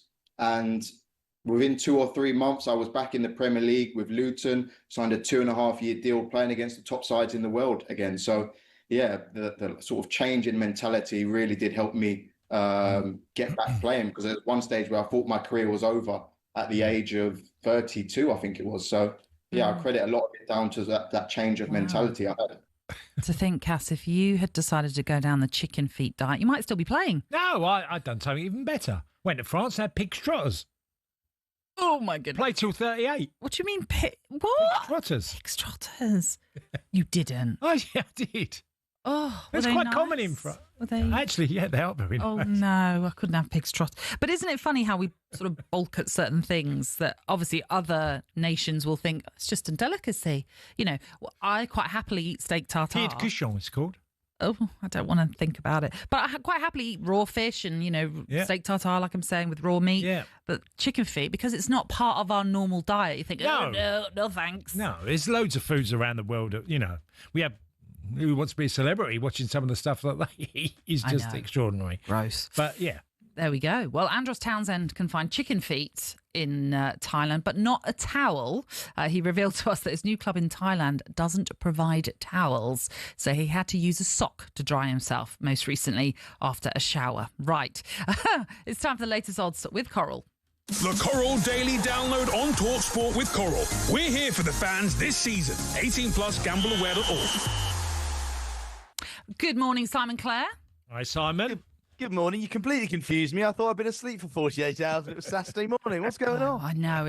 We're all over the place. Don't you worry about Marvin Gaye, that's what's going on. I love it. Yeah. I love it. Would you be partial to some pig's trotters or chicken feet?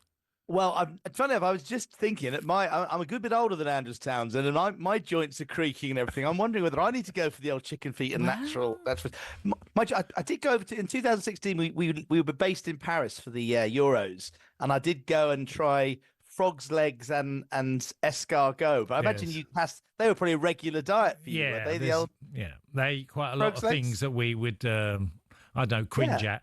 You've had frogs? Have you had frog's legs? Yeah. Yeah, that's. I can't believe you've not also mentioned yet ham baguette that you used to dip into hot. Yeah. That was just a weird. That's also bizarre in itself. Yeah. Yes, even worse. Let's move off because people probably are eating their breakfast and probably feeling a little queasy with some of what we're talking about right now. Should we talk about some European football, because there's lots of qualifiers taking place and a couple of Scottish teams to look out for? Yeah, there is. Listen, I mean, it's obviously everyone building up to the Championship this weekend, and the Premier League, obviously the subject of all your discussions, naturally so. But for people who can't wait, there is a load of Europa League qualifiers and Europa Conference League qualifiers today. I mean, sides in action. I probably picked out the Scottish clubs, the obvious ones. We've got Hibernian, who are where are they now? They're away to Partizan Belgrade, I think it is. They're a close game. That's there. Right. God, you're pretty close. Dundee United are playing one of the famous European clubs, Rapid Vienna. They're away. They're 10-1 against Rapid Vienna. They're 1-4. Hibernian, a 2-1, much closer game with Partizan Belgrade. But actually, there's a range of clubs, to be fair. Big nights for Shamrock Rovers and St. Patrick's Athletics. And Patrick's Athletics playing Besiktas. They're 9-1 at home, the Republic of Ireland club. And then you got, who else we got? Linfield FC. Playing a Faroe Islands club, Vikingur Gotha, who are 6-4 favourites. Linfield FC 7-4. So listen, there are fans of these clubs. I've mentioned their clubs who don't often get an airing on talkSPORT, but I say, an absolute cracker here. Panathinaikos versus Shakhtar Donetsk in the European Europa League. 6-4 Panathinaikos, 13-8 Shakhtar Donetsk. Again, two big clubs with European pedigrees. So, yeah, listen, if you're looking for a few bets on the football tonight, there's a full coupon. So go and have a look. Simon, we've been talking about Newcastle this morning. Obviously, top four, their chances. They're in Europe as well, Champions League. So any prices on Newcastle? Yeah, it's a fascinating discussion, to be honest. That whole debate about the ability of Newcastle to draw those players in, real chicken and egg, isn't it? If they get the success like City managed to do, then the players will come. But how do you get the players to come to get the success, isn't it? It's that. And look, they're arranging their position now. They're into the Champions League. They're 33-1 to win the Champions League. They're 7-4 for a top four finish. And so we have them, which is actually ahead of United, ahead of Spurs, ahead of Aston Villa in the betting, and yet. They are just outside of that top four with Arsenal, Liverpool, Man City, and Chelsea. And weirdly, we rate Man United 28-1 to win the title, but 4-1 for a top four. Newcastle are a slightly bigger price than Man United to win the title, but they're a shorter price for the top four. So we almost are saying they're the dependable side who we think will be there or thereabouts. But are they actually? Who's the more likely to suddenly maybe buy players and make that Premier League title win? It sounds unlikely for Man United fans or all fans, I'd say, at the moment, but we're still saying United. So, yeah, fascinating next few weeks for Newcastle. Yeah, it's certainly going to be a busy end to this window, I'm sure of that. Simon, thank you. That's all we've got Thanks, time guys. for. Take care. That's Simon Clare from Coral. That was a look at the latest odds. It is 18 and over. BeGambleAware.org. The Coral Daily Download on talkSPORT with Coral. We're here for the fans this season. 18 plus gambleaware.org. OK, coming up, we're going to be speaking to Reverend and the Makers musician and Sheffield Wednesday diehard fan John McClure to get the very latest on his club and the protest that has been planned for this weekend.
Corinthian Casuals are a team in the Combined Counties League Premier Division South. Despite that, they're one of the most important clubs in world football. Here's why.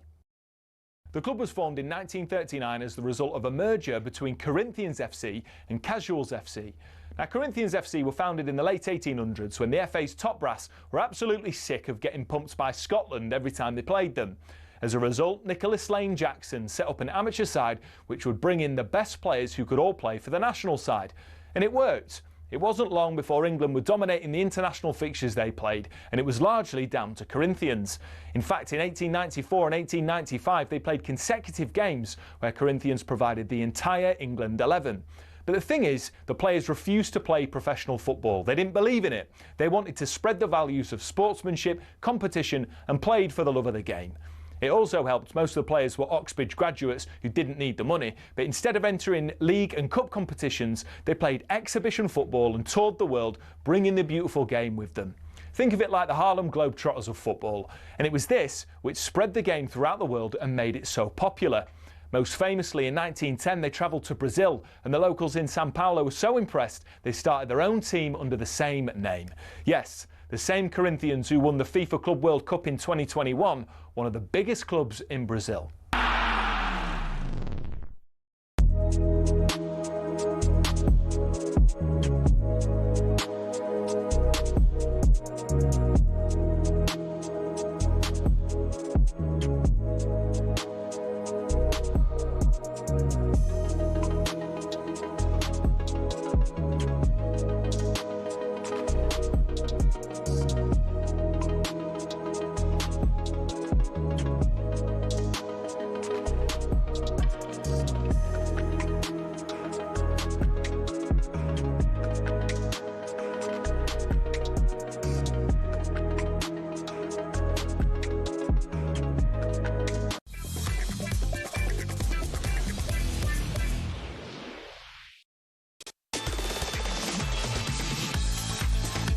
Good morning, this is talkSPORT Breakfast with the Arnold Clark app. Buy a car and opt in to Arnold Clark Rewards to enjoy access to great giveaways and everyday perks. It's Tony Cascarino and Natalie Sawyer with you, and we're taking you through until 10 this morning. And the question we asked Newcastle fans this morning, why on earth can't you get a signing over the line? Yes, Anthony Elanga has come through, so we won't completely dismiss some of the activity that you've done, but there have been a lot of other targets rumoured to be linked with Newcastle who have come and gone. So has this summer been a bit of a reality check for you? 03717 223344. That's the number to call us on this morning if you want to have your say. And Cass, a lot of Newcastle fans are saying it must be all down to wages. And wages, of course, are important. We know that.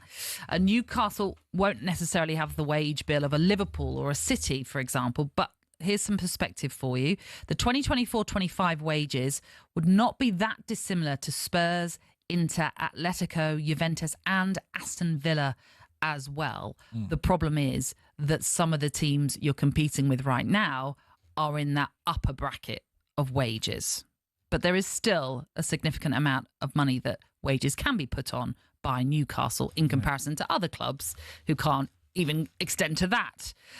We've had loads of calls coming in, as you can imagine. Newcastle fans, I'm sure, just frustrated by what has been a difficult summer. Here's Paul, who joins us this morning. Morning, Paul. How you doing?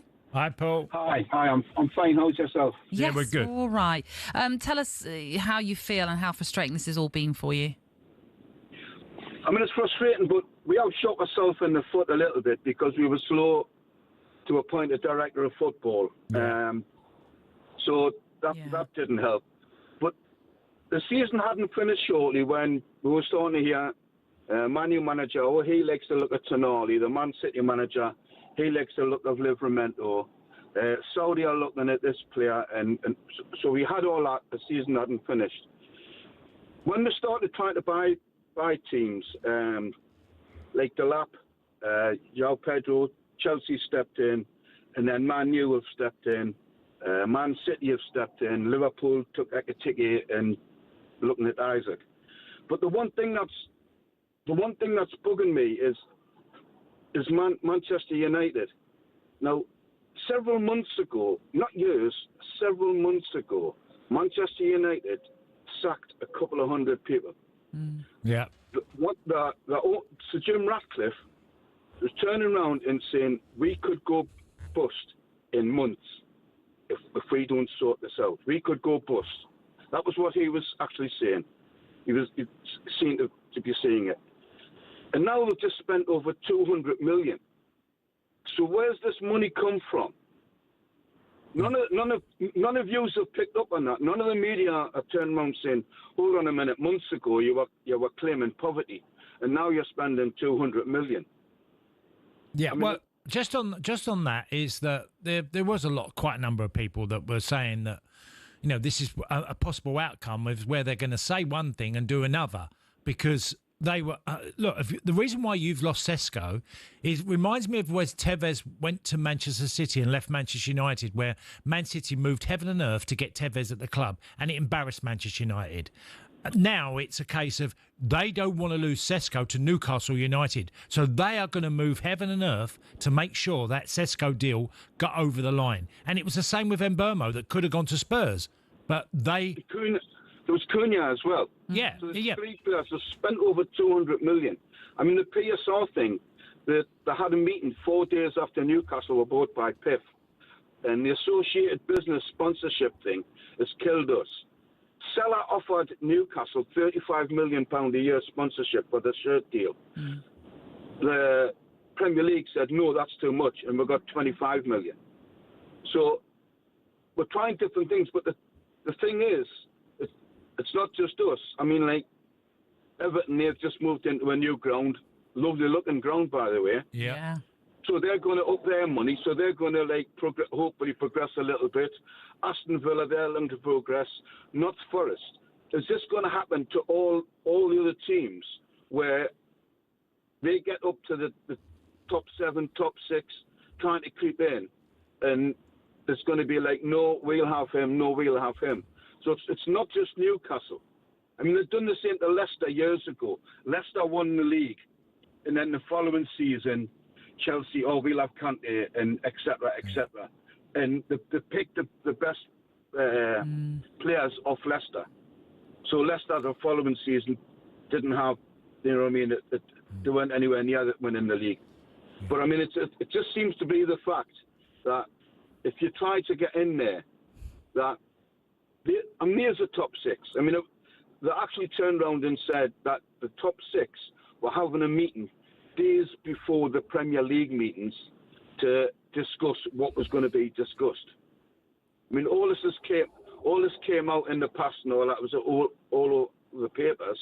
But it's just the fact that you're sacking 200 people and then you're spending 200 million. There's 200 people in Manchester thinking, well, hold on a minute, I got me cards months ago, not years ago, months ago. Yeah. It's a good call, Paul. Appreciate it. Thank you very much. Yeah, the maths for some aren't adding up, no, that's for sure. Well, it would be naive for us to think that Manchester United wouldn't be competitive. Yes. Okay, that would be naive.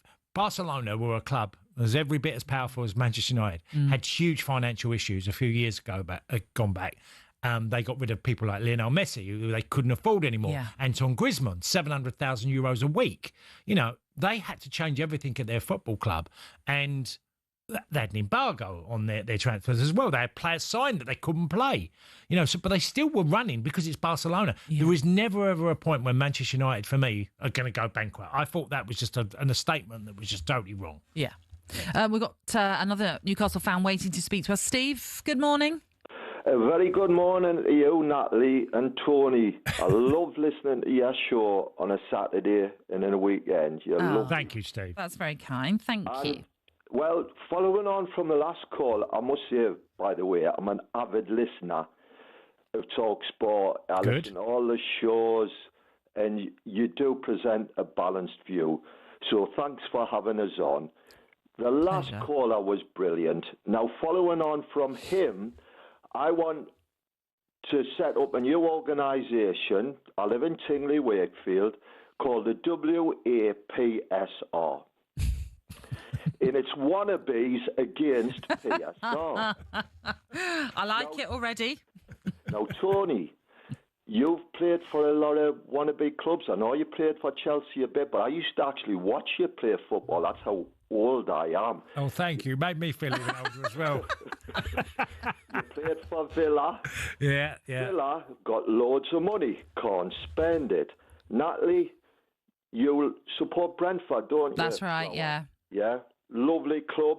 Everybody hoovering your players up, aren't they? Mm-hmm. So when I'm putting out a call now, come on, stop it. Villa, Nottingham Forest, they've got Marinakis, loads of money to spend. Everton, historically brilliant club. Yeah? I remember them winning it wasn't premierships then, but top club. Leeds have now joined the Premiership. Massive club, massive support. That's where I live. And obviously Newcastle. Now all these clubs have got good backing, but they cannot spend the money because we're just wannabes. Now Chelsea hoovering players up like nobody's business. Man City, Liverpool, and now Man United. Now Newcastle is a lovely place to live. I love Newcastle, and I would chop me right hand off for Newcastle to win something. No, I'm sorry I'm getting emotional because it really, really bugs Newcastle's fans, all this. And basically, just to finish my point, if I paid Tony and you, Natalie, £50,000 a week to come to Newcastle and eat Greg's sausage rolls and stotty cake and peas pudding, you may be tempted in spite of, we're 200 miles away from wherever. Oh, no, I think 50 grand a week, you've sold it to us. You've got a bargain. I'll take 25, Steve, if you can sort it out. I'll take the 75 then, adding on that extra 25. Steve, thank you. Really good to have you on this morning. And let's look, as Steve said, we like to be balanced. So let's bring a Manchester United perspective into this one. Daniel, good morning. Hi, Daniel. Yeah, we're all well, thank you. So, obviously, you've been hearing the discussion. So, what do you want to say? That's a bit feel sorry for Newcastle, isn't it? Because the rich owners can't pump hundreds of millions into the club. I think PSR was set up so owners don't pump hundreds of millions in. That then, when they decide to pull out, the club can't carry on paying that. Yeah. And this whinging about the bigger clubs, we earned the right to do this over 30 years. It's not like we've got less money than them, but we earn more money because we've won the league X amount of times. We've won the Champions League. They've won one trophy in 70 years. You're never going to be able to compete. You will. You win the league twice in the next 5 years, or go find the Champions League in another 3 or 4 years. You'll be able to do it, but you can't just buy it instantly. City cooked the books. We all know what they did. They paid ridiculous amounts to players, and then over a 4 or 5 year period, they became a better team. Then they can level the books and do it properly. I just can't understand why. I get that they must be gutted they're losing out on players, but you can't just want a state like Saudi to just buy everything. No. No, that of course I get where you're coming from there, Daniel, and it's a good point in the sense of that PSR was brought in to protect clubs at the end of the day. Yeah, like for the safety of the club. Yes. But that's a much bigger picture, isn't it? Yes, it is. That's not on an instant season. That's over a long period of time. Yeah. And that's a decent idea. But you don't want football to be uncompetitive, where teams can't go and try and improve their squads and having handcuffs on them to stop their spending. Yeah. You know, it's different if it's ridiculous and it's clearly going to send the club the wrong way. Yeah, and as we know, the Leicester fairy tale was brilliant, but it's unlikely that that's going to happen again because it was a fairy tale. Well, it won't happen for a long time until they change laws again. Exactly, and the problem is that if you want to say the Big Six or whatever it is, or the teams that continuously are competing at the top end, and I'm talking more for the title, they're just going to, the gap is going to widen. It's just going to be impossible. It's very difficult for clubs to sort of break that gap, if you like, or close within those teams, because they're not the ones that are necessarily going to win the titles, which brings you those riches. What about the clubs like yourself? We're not talking about winning the title, but look how you've bridged the gap by brilliant work at a football club, like Brighton have done, like Crystal Palace. Yeah, but I don't see a point ever where we're not going to be a selling club. No, that's a very common theme in France. Yeah. You know, you're not going to compete against PSG. No. You know, Marseille couldn't compete against PSG. They were so far, their budget was like a quarter of what PSG's were, and they're the second biggest club in France. It's just like, so imagine we had that in England, that the best team or the biggest team was so far ahead of the rest that it was uncompetitive. Yeah. But you always want a surprise, don't you? You always want someone to achieve a dream of some sort. You know, and actually, that's what it's denying. Forest were nearly there. Yeah. Forest were nearly there with last season and what they achieved. And obviously it went wrong just at the end when they missed out on Champions League football. But they were there. They were in it for so very, very long, and they would have bucked the trend. But yeah, it just feels... Well, Newcastle bucked the trend when they did That's true. Newcastle did it under Eddie Howe. I mean, if you took 2 years before Newcastle, they were a team fighting relegation. They made the Champions League. And that is what's great for football. Yeah. But we don't want that gap to get bigger. Yeah, so that if it gets any bigger, then it is, like you said, it's totally impossible. You can keep coming into us here this morning with your calls, with your messages. We'd love to hear from you. 03717 223344. That's the number to call us on if you want to have your say here on talkSPORT Breakfast.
Good morning. This is Transfer. This is talkSPORT Breakfast, even, with Natalie Sawyer and Tony Cascarino this Thursday morning. And we've seen an interesting story on the back of the Times this morning concerning the police and football fans. The police force, it says, is to equip officers at football matches with an invisible tagging spray that can be used to mark troublemakers and help them be identified months later. Now, the writer of the story in the Times is Martin Ziegler, who explains all. Police officers attending football matches in League One in Cheshire are going to be equipped with handheld cans which spray potential troublemakers with an invisible DNA tag. This invisible spray can be used, for example, if there's an outbreak of trouble or antisocial behaviour, and there's going to be a risk about identifying the potential offenders. So what it will do is ultraviolet light can identify this spray for months afterwards. So it will provide some forensic evidence about people being present at an incident. This has been trialled at a Crew match last season and is going to be rolled out for a Crew's game this Saturday against Accrington Stanley. So it's not a thing where you're going to have huge amounts of football fans all being sprayed together. This is a handheld spray, so it's for individually tagging potential offenders. OK, hopefully that clears things up a little bit more. The scheme, as you heard there from Martin, will begin then at Crewe against Accrington this weekend. But to bring you a little bit more on this, let's bring in the former Met Police detective and QPR fan, Peter Blexley, that joins us this morning, perhaps who can help us clarify it all a little further. Morning to you, Peter. How are you doing today? Hi, Peter. Good morning. I'm very well, thank you. Good. So, Peter, some might be looking at this and thinking this is very draconian. Can you tell us a little bit more about why it's the right thing for the police to do? Well, quite fundamentally, it's not.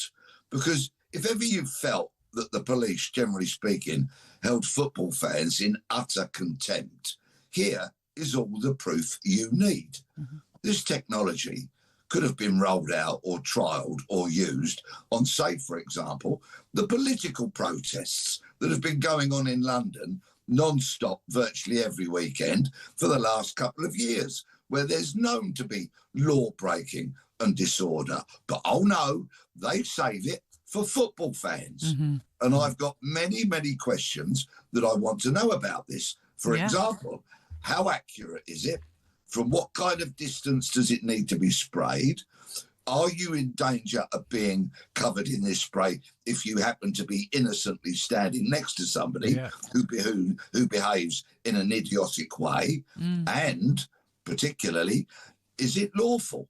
This is going to be tested in the courts, because I'm sure anybody who's accidentally sprayed, or anybody perhaps who misbehaves and gets sprayed, might want to claim that this is a breach of their human rights to be covered in something which they are going to have to carry around with them for months.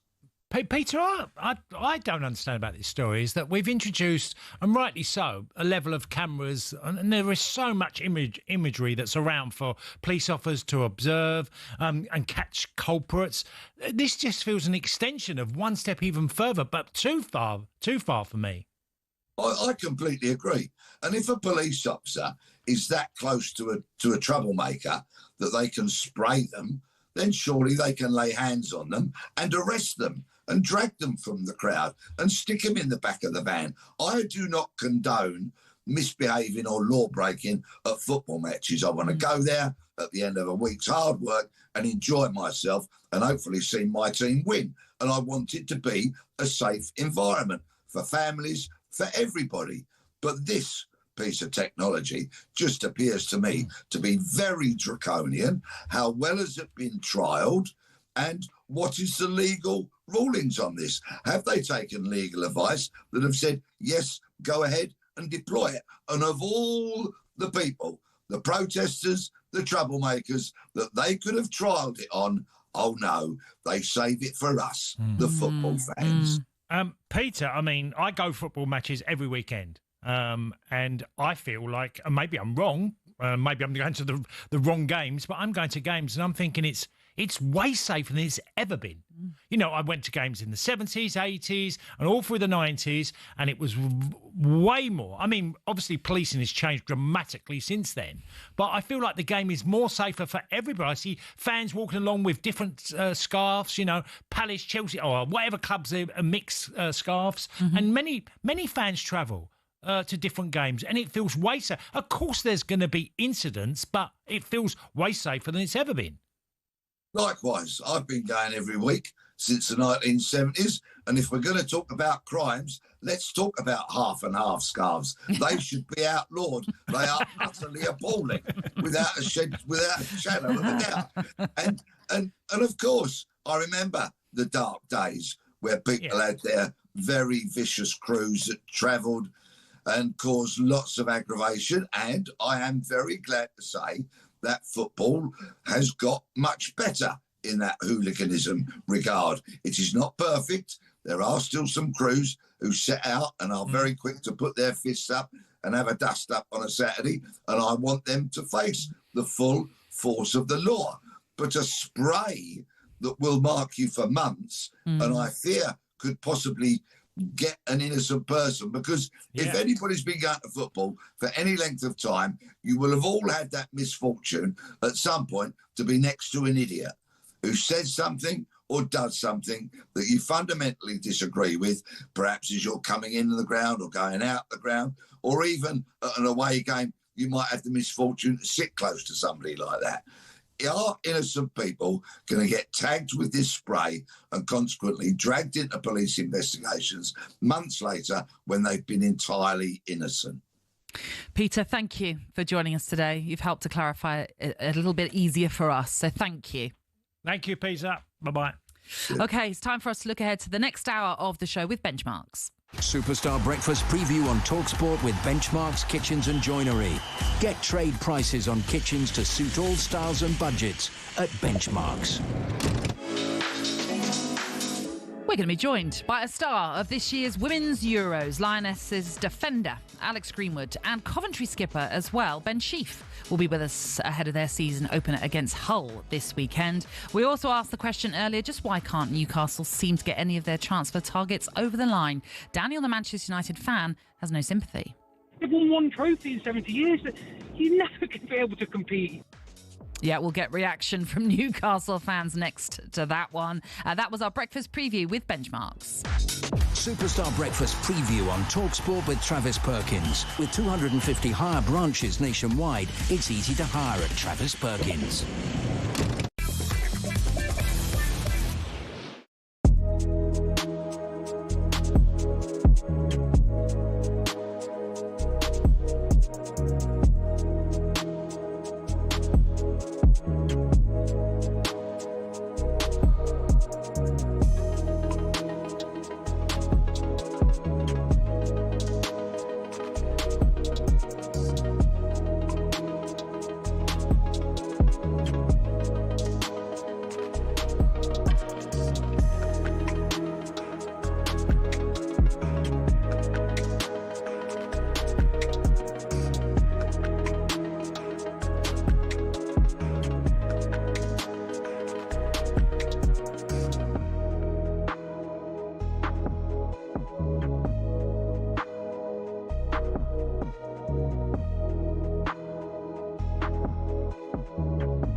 cricket balls are red, baseballs are white, American footballs are brown, and tennis balls are yellow. We don't even think about it really, but the story behind the tennis ball is actually quite interesting and even involves Sir David Attenborough. I know. Well, here's the tale. Tennis is widely known to be a French sport. It dates back to the 12th century when people used handmade balls, and it was then called tennis, which is the verb to hold in French. And people used some pretty wacky material to make the balls with: cork, wool, chalk, animal fur, and even human hair. A few centuries on, Germany got dead into the tennis too, but wanted to make a few modifications to the ball to make it a bit more effective. Around this time, an American chemist had just created something called vulcanized rubber. Out of that, people started developing air-filled rubber balls, which were properly bouncy, but either red or grey in colour. These were manufactured in Melton Mowbray. That's right, the home of the pork pie. One problem, the balls kept on breaking on impact with the racket. The call of "new balls please" seemingly coming over every other point. Step forward English lawyer and tennis enthusiast John Moyer Heathcote, who suggested balls be covered in flannel to stop them from degrading. And thus the modern-day tennis ball was born. But these were white or black, so how did they become yellow? Well, in 1967, the controller of BBC Two, one Sir David Attenborough, decided the corporation should show Wimbledon on colour TV. He got his wish, and it was wide into people's homes across the country. The only sticking point: the white balls were nearly impossible to see on the screen.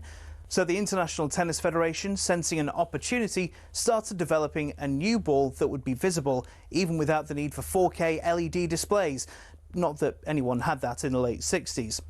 After rigorous testing, they came up with the colour optic yellow and decided every ball be coated in that colour from there on in.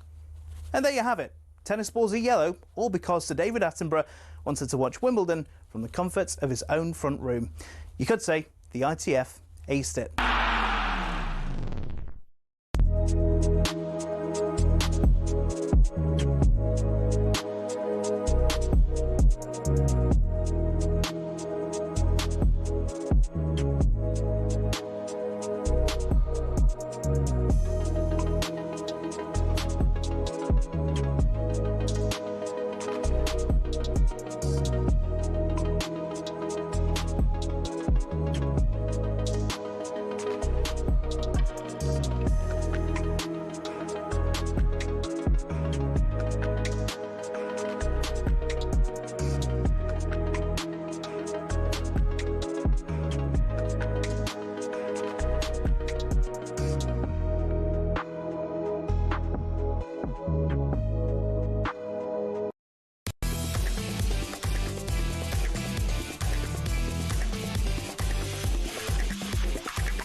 This is talkSPORT Breakfast with Arnold Clark. Build your own car deal online or with just a few clicks. They make buying your next car easy. I'm Natalie Sawyer, and with me it is former Republic of Ireland striker Tony Cascarino.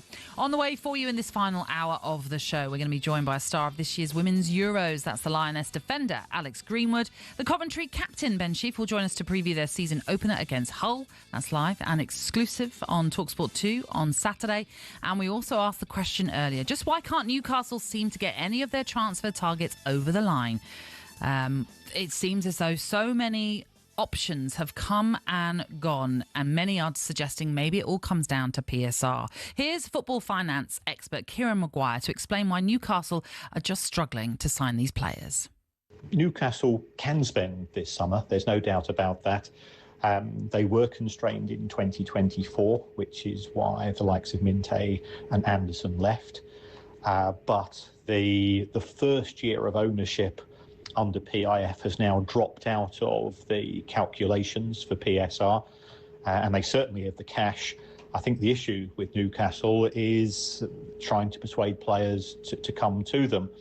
Other clubs have either managed to outbid them in terms of wages or outbid them in terms of promises. And as a result of that, you can understand that they're feeling very frustrated.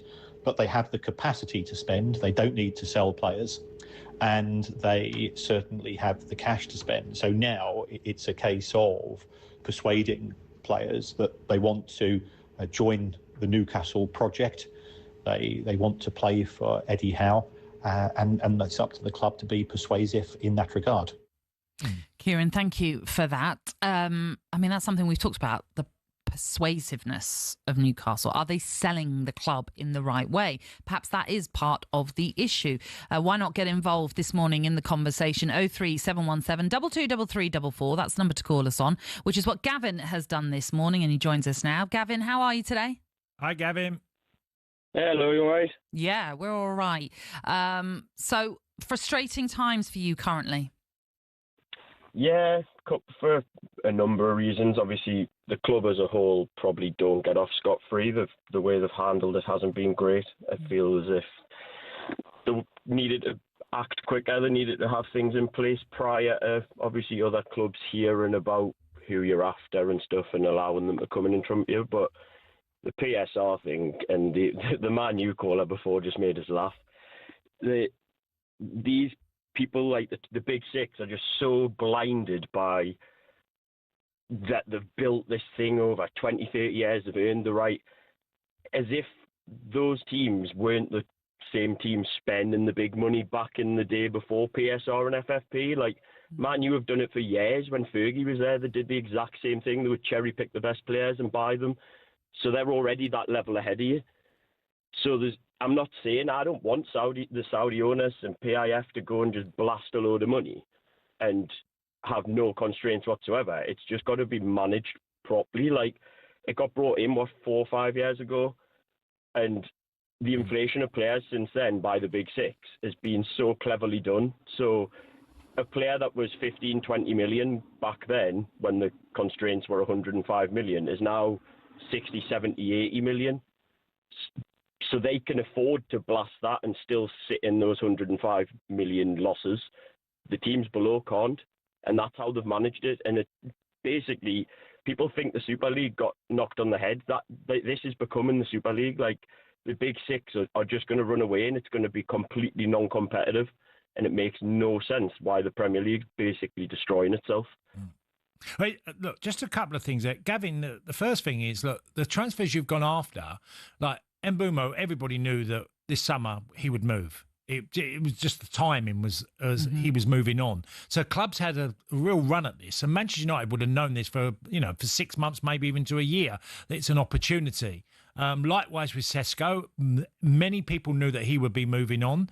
And you can make that case with a number of players that if they're in that position to go, clubs are not just going last minute, we'll get him in. Man United have made it quite clear that they are going to move heaven and earth to stop Newcastle getting him, because they want to show they don't want to be embarrassed to some level of going, well, Newcastle have took a player off of us where he should be coming to. They think he should be going to them, and unfortunately they are just going all out. Wages. I'm sure his contract is incredible, and it would have been affordable, I'm sure, for Newcastle. But how far Newcastle can keep going with every transfer, they would have that problem. You'd have had the same problem with Mbeumo. So it's a common theme now. But this is, like you said, this has happened for years, that you get out. Yeah, and that is where I kind of blame our club as not blame the club, but obviously they've not had any stability since PIF took over. Obviously, you had Ashworth in for 10, 11 months. You then went to Mitchell. Like, it's hard to sell a project with nothing, no one there to sell it, if that makes sense. Yeah. So that comes down to our side, and even Eels, like the CEO, he's been going for 11 months and we haven't replaced him. So again, you put it in. I would say this is part and parcel with the Isak problem.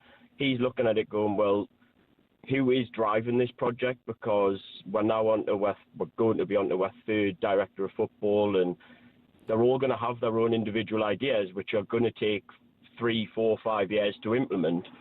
So at the same time as saying it's PSR, of course, we've got to look inwards as well, but it's just the laughable nature of the Big Six that think that they just utterly deserve to be able to throw money at it because they've won things. Yeah, they've won things, but they've won things the same way anyone wins things, by trumping people with money and buying the best players. Like, that is part and parcel of football.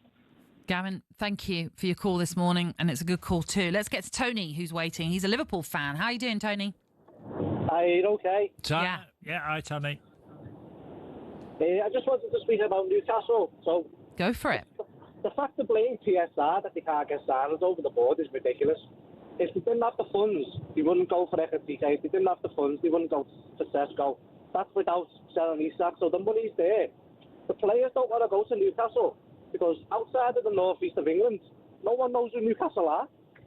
They're not successful in Europe. I bet you Sesko search history on Google is what is a Newcastle.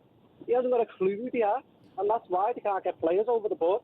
I think that's a bit unfair, Tony, to say they don't know who they are. I mean, lots of fans in different countries do know a lot about different clubs in England. You know, the Premier League is the absolute flagship of football, isn't it? In what it's become, it's huge, and many clubs are known all over the world now.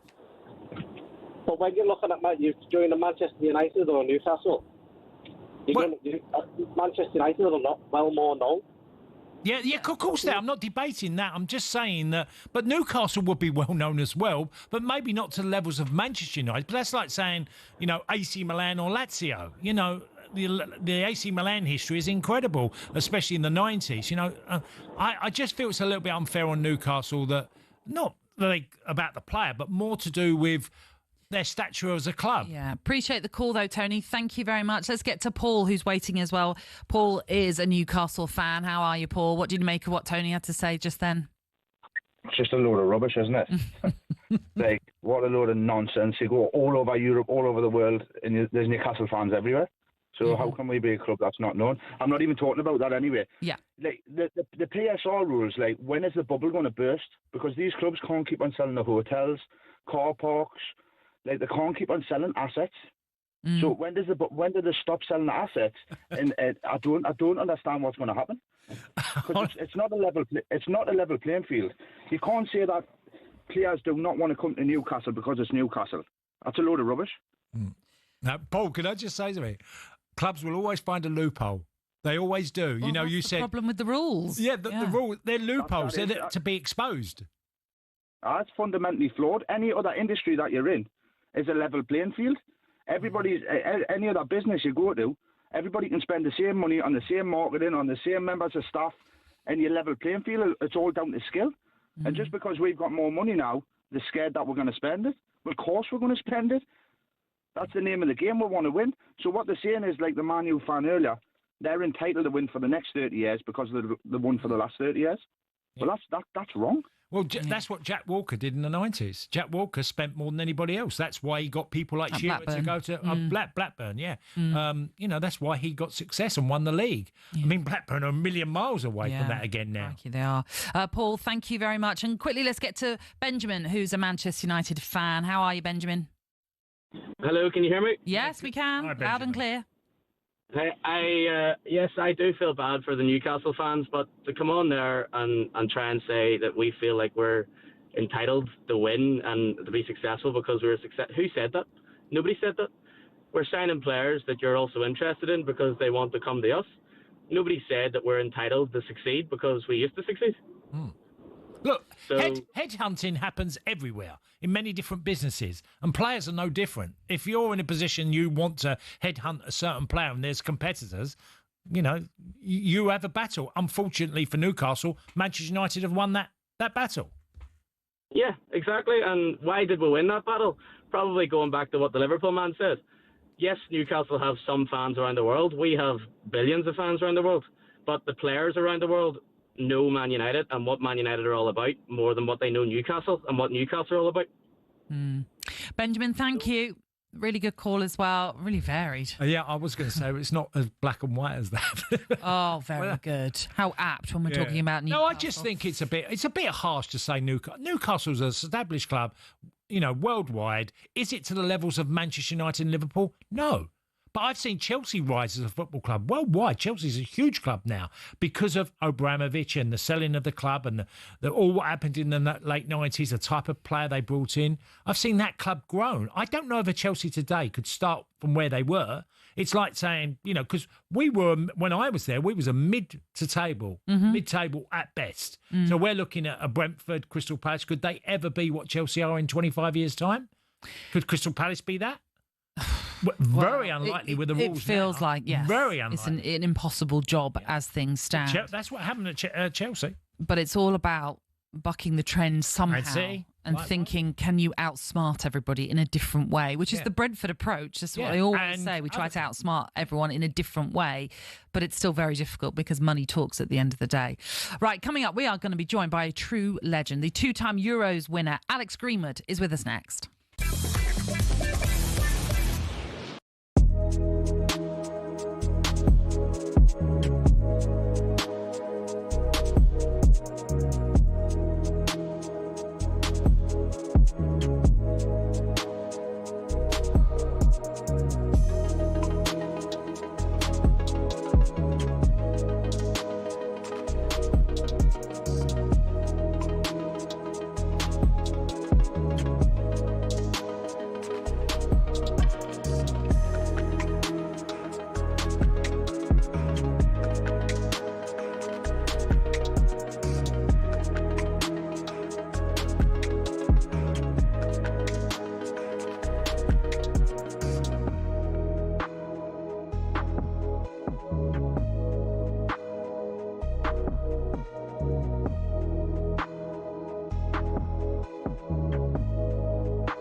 Good morning, this is talkSPORT Breakfast. It's Tony Cascarino and Natalie Sawyer with you until 10 this morning. Now, last month, the Lionesses went back-to-back at the Women's Euros. Here we go again.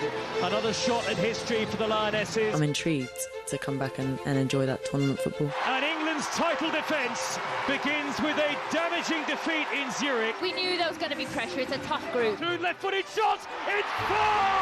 Proper English display. That's what we wanted to put on. Mead is there and Jiman! 2-2! I think a lot of people have called it luck, but I mean, when things happen more than once, it's definitely not luck. Sweden game, I wasn't enjoying it that much with how our fans were going. Holmberg, it's over! England are in the semi-finals! We might be the favourite, but we have to be at our very, very best to win the game. Jiman is there! Can she put it in? She does! Yeah, I think we have that never give up attitude, you know. To put England in the final. Kelly, save! Kelly there again, it's in! It really is about that squad. It's a special squad. We came to the tournament, we wanted to be here, we wanted to be in it till the end. And can they bring football home again? Struggling with the fact that I can't process this tournament. Alessia Russo equalises for England! And now it goes to penalties. Kelly from 12 yards to make England champions again against Katakoi. Hop, skip, jump. Oh my goodness! What a penalty kick! And then winning it with penalties with Chloe, the last one. Yeah, it's an unbelievable scenario. History makers, Lionesses. This is England, champions of Europe again. Yes, from losing the opener to France to being 2-0 down to Sweden with 15 minutes to go to then leaving it late as well against Italy and then finally beating Spain on penalties in the final. It was quite a ride in Switzerland. It's an absolute joy to say that joining us now, part of that successful Lionesses squad. It's a very good morning to Alex Greenwood. Alex, how are you? Hi, Alex. Good morning. Hiya, both. Yeah, really good. Thank you. Did you have a good summer? Yeah, a really good summer. Congratulations. We should say that really first and foremost. And when you hear back those moments, what does that feel like to you? Does it feel real, what you've achieved? I was just smiling the whole way through watching the video. It feels a lot more real now. I think almost 2 weeks on. I've had time to process it a little bit more. I've watched the final back from a different perspective, and I mean, it was still hard to watch at times because I was still a little bit nervous watching it, but no, it was. Even though you know the outcome. Even though I knew the outcome, which is crazy. It's so nice to watch it from a different perspective, though. Yeah. You get to see it in light. Alex, there's teams that have qualities, and that can be from the leadership you have within the group. Players will play with injuries. Players will overperform at certain times. You can come back from behind and get a victory. You had substitutions that worked. It felt to me there were so many good things in what England did. It wasn't, as we heard in the clip, a coincidence that England actually got over the line because of all of them qualities within one group.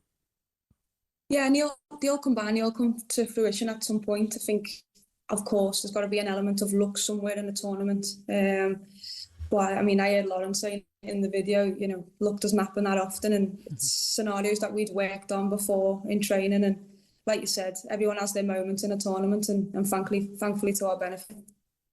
I mean, when you consider as well, Alex, coming into this tournament, there was a lot of talk about some of the players that weren't going to be involved and a lot of experience that was missing from the fact that there was no Fran Kirby, no Mary Earps, no Millie Bright either. And I know obviously you have over 100 caps, so you brought some leadership as well, those qualities that were needed. But did it also just go to show that how important unity actually really is within a squad rather than experience at times? Yeah, we absolutely acknowledge the fact that we lost incredible experienced players within our team. I think we accepted that and had to come together really quickly to kind of move on and focus on the tournament. So, like you said, we still had more than enough experience of tournament football within our group, and I always think, you know, the younger players actually without that experience bring something as well, which is just as important. Yeah, I mean the penalty shootouts were amazing. wasn't they? They were just amazing, you know. News, maybe. Well, I mean, I was involved in one in myself in 1990. We played Romania with Republic of Ireland. We got through in the euphoria. You know, the penalty shootout it's just... Everyone says you can't replicate it, but it's the most honest fact of all that you cannot. That moment where you're about to take a penalty and how you feel, even from one game to another, you had, was it 2 penalty shootouts? So just tell us about them moments. Yeah, you're spot on. I think even when you know yourself, when you practice in training and you try and do everything the same, walk from the halfway line, put the penalty down, practice your technique, without that pressure, the fans... you don't know how the game's going to be at that moment in time or what's happened just before. You can't prepare for that. But like you said, from Sweden to Spain, the penalty shootout for me as well, personally, was completely different. I missed the Sweden game and scored in the Spain game, thankfully. So, yeah, I mean, emotionally, completely different as well. And when you are watching your teammates take those spot kicks, like Chloe Kelly's unusual hop, skip and a jump that she does, are you able to watch them? Or how do you actually cope when you're watching your own teammates do it? Yeah, I mean, I've seen Chloe do that so many times, like so many times in training, after training. Of course, in training it's easy, you're not as nervous, but I enjoy watching them. But in the final, it was a different feeling. I was looking up at the sky, looking up at the bench. Anywhere but the goal. anywhere but, yeah. But, I mean, Hannah pulled off some incredible saves and thankfully our practice came to light in that final. So, Alex, where are you now? As in, are you started training again? Are you preparing for the season? Because obviously there's a massive up and then you come down and enjoy the period that you've had off and rightly so deserved it. Where are you now and your season going forward? No, I'm not back at training just yet. Still got another few days off, which has been nice. The club have given us a little bit longer than originally planned. So just away at the moment, having a little bit of a break, which has been really nice, yeah. So, like I said, I'm actually really looking forward to the season, but a mental break's so important at this stage. It's quite nice to sort of walk back, though, isn't it, into the training ground and be like, no, I've just got another trophy. Don't worry about it. Another medal. I just quickly wanted to get your take on Sarina Wiegman, Alex, if that's all right, because what she has achieved for England, but also just within the women's game as well, when you consider she won the Euros with the Netherlands prior to joining England. In terms of making an impact on the game, you know, we can talk about Emma Hayes and what she's done for women's football and Chelsea and now with the US team, but, you know, an international manager doesn't get that long to work with players. So Sarina Wiegman has got to be one of the most impactful managers even in the women's game right now. Yeah, I mean, for me, Sarina's just got something really special, and I think we knew that from the moment she walked through the door. She doesn't, you know, give false sense of security. She's very Dutch in a sense. She's very direct. But the biggest thing for me is she cares about the person before the player. She's really high on them things, and you know, she's massive on if you're feeling confident within yourself, then you bring the best to the team. But you know, she has the ability to feel a game and change the game in certain moments, and with substitutions, with tactical changes. But for me, the biggest thing for Sarina is the way she is with the team off the pitch. You know, everyone wants to run for her, and she's been incredible for us since she. And of course, now Alex, it's about turning those Euros into a World Cup win, in a couple of years' time. Yeah, that's the one we're missing, I suppose. just a small one, but you never know. You can get it done. Well, look, so lovely of you to take time out of your break to speak to us. Congratulations once more. Best of luck for the WSL season as well with Manchester City.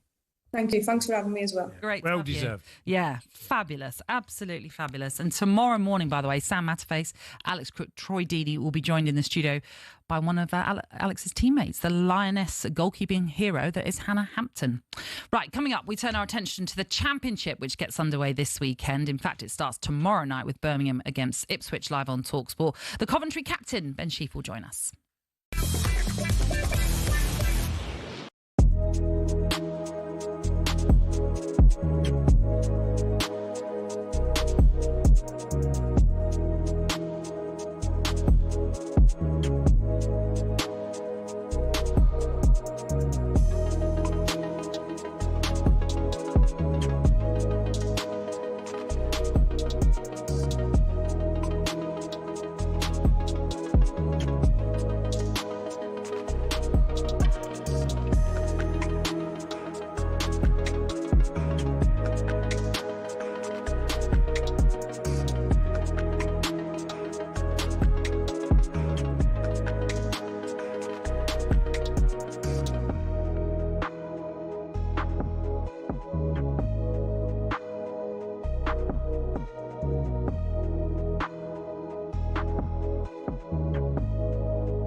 It's not often you associate fan power with Chelsea Football Club, but one of the shining examples of it lies with a group called the Chelsea Pitch Owners.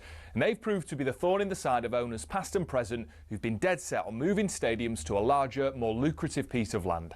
Essentially, the supporters group holds the freehold to the land on which Stamford Bridge sits. Former owner Ken Bates set it up at a time where some unruly property developers tried to evict the club from their ground. In order to prevent this, he established the CPO as a company that owned the pitch and offered the fans the chance to buy a share for £100. As well as that, they also own the rights to the name Chelsea Football Club, so if any owner wants to take them elsewhere, they can't be called Chelsea without the approval from the CPO. Now, in 2011, Roman Abramovich tried and failed to move them away from Stamford Bridge, and this has set a precedent for Todd Bowley and the current power brokers at Chelsea. They know any plan which involves moving from Stamford Bridge will require CPO approval from the now 13,000 fans who own it. There are fans who are concerned that if they stay at the bridge, they'll be left behind their domestic and European rivals who are moving to more commercially successful stadiums. But for the heritage and history lovers, Stamford Bridge is one of the iconic English stadiums, and to move away would be a grave mistake. It might not be as flashy as others, but stadiums like it have something about them that cannot be replaced. One thing's for sure, if Bowley wants to take Chelsea away from their home, he'll have to go through the CPO first.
Good morning, this is talkSPORT Breakfast with Arnold Clark. Get the UK's best used car deals guaranteed. I'm Natalie Sawyer and it's Tony Cascarino who is alongside me this Thursday morning. The EFL returned in great fashion last weekend with Leagues 1 and 2 kicking off the new season.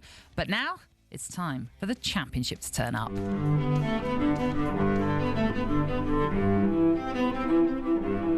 Johnson plays it through. Smolix is onside. Smolix hits it through the legs of Edison, and it's in. What a start for Ipswich Town. It's going to be tough. I think we're going to be, made to work for every single point. Goes right to Harmer into the penalty area, shooting and scoring. A lightning break from Sheffield United. Wrexham able to build from that. Ollie Rappo, edge of the area, right-footed shot, and a screamer to open the scoring at the racecourse ground. Good ball inside the area. And Stansfield does it again, and Birmingham City have turned this around and they lead. Well, I want these players to know they have all the support they need for them to go out there and accomplish their goals. And then Downs! And Flynn Downs has driven in the equaliser, and Southampton have come up with the equalising goal. Gets the cross in left-footed, Radoni! Coventry lead! Comes back to Ayew, hits it well! Hits it into the bottom corner! 2-0 to Leicester City. Yes, the Championship then is back. Birmingham versus Ipswich kicks us off tomorrow night live on talkSPORT. A team promoted taking on a team that was relegated then. And then, of course, we've got an incredible Saturday to look forward to with Game Day and Game Day Live keeping you across plenty. The Championship. It's going to be an interesting one this season, especially when you consider the American-backed Birmingham and Wrexham, who have both come up, for example. They're spending some money, aren't they, in the Championship? And what I'm hearing, some of the wages around in the Championship now is extraordinary. And, clubs trying to get to the Holy Grail, the Premier League. Yeah. So, it's extraordinary when you consider also how there are some clubs also battling it for the wrong reasons financially, as we know, with Sheffield Wednesday, with Reading as well last season. Who are now taken over, thankfully, by new owners. So maybe a promising future for them. But don't forget, not only do we bring you that Birmingham-Ipswich game, but we also have live commentary of Coventry against Hull, which is on Saturday lunchtime, kicking off at 12:30 on talkSPORT 2. So to continue our build-up to the start of this championship season, very pleased to say joining us, it is the Coventry City captain, Ben Sheaf. Ben, good morning. How are you today? Hi, Ben. I'm good. Morning. How are you guys? Yeah, good. Very, very well. I suppose first things first, how's pre-season gone for you personally and also for Coventry? Yeah, it's been good. Plenty of minutes in the legs now, and the boys are feeling ready to go. It's been tough, but as pre-season should be. But yeah, we're looking forward to playing against Hull on Saturday. Ben, I was saying to Natalie last weekend that I'm so thankful I'm not a professional footballer anymore, because when I saw the test I think it was Brighton, where they had a pinprick, on their finger for their bloods. And I'm thinking, oh no, and literally 2 days of testing. Was that a similar sort of theme at Coventry? Not quite like that, but it's still tough. I think each club has a different way of doing it these days, but it's all not easy for sure. But I think these days you can't come back in poor shape. Everyone comes back in relatively good shape because you just can't get away with it, the way the game's moving and how fit everyone is now. If you look back to last year, Ben, it was quite incredible when Frank Lampard came in and the run that you went on to finish fifth like you did. And I know it ended in heartbreak in the playoff semi-finals, but it was still a tremendous, tremendous season. Do you think you can build on that coming into this new season? Yeah, absolutely. The goal is to be in the Premier League next year. Simple as that. Since the gaffer came in, it's sort of give us a real boost, and we only went one way really. So I think there's been a big emphasis on starting well this year, because we always seem to finish well. So if we can start well, obviously we'll help ourselves out a little bit. So yeah, the emphasis this pre-season has been starting fast, and hopefully we can do that. Well, you get fantastic crowds, and rightly so. There's a lot of enthusiasm. You reignited the city with the football team. You lost to Sunderland. You were clearly the better team. It wasn't enough on the day, but you've got to take a lot of heart out of that, Ben, about the way you played, not only towards the end, but in the playoff semi-final. Yeah, for sure. It's all well and good people saying, we were the better team, we played well, but we didn't get the job done. But I think we can definitely take positives from that, to say that, we were the better team. But, I think we'll be looking to avoid the playoffs at all, especially me being in there twice now and not doing it. I think I'd just rather avoid it and do automatics. But, with the teams that have come up, like you say, the big Birmingham and Wrexham and the teams that are coming down, it's going to be a really, really difficult year, really competitive. So, it'll be interesting, but we'll be looking to be right up there again. Ben, you know what they say, third time lucky though.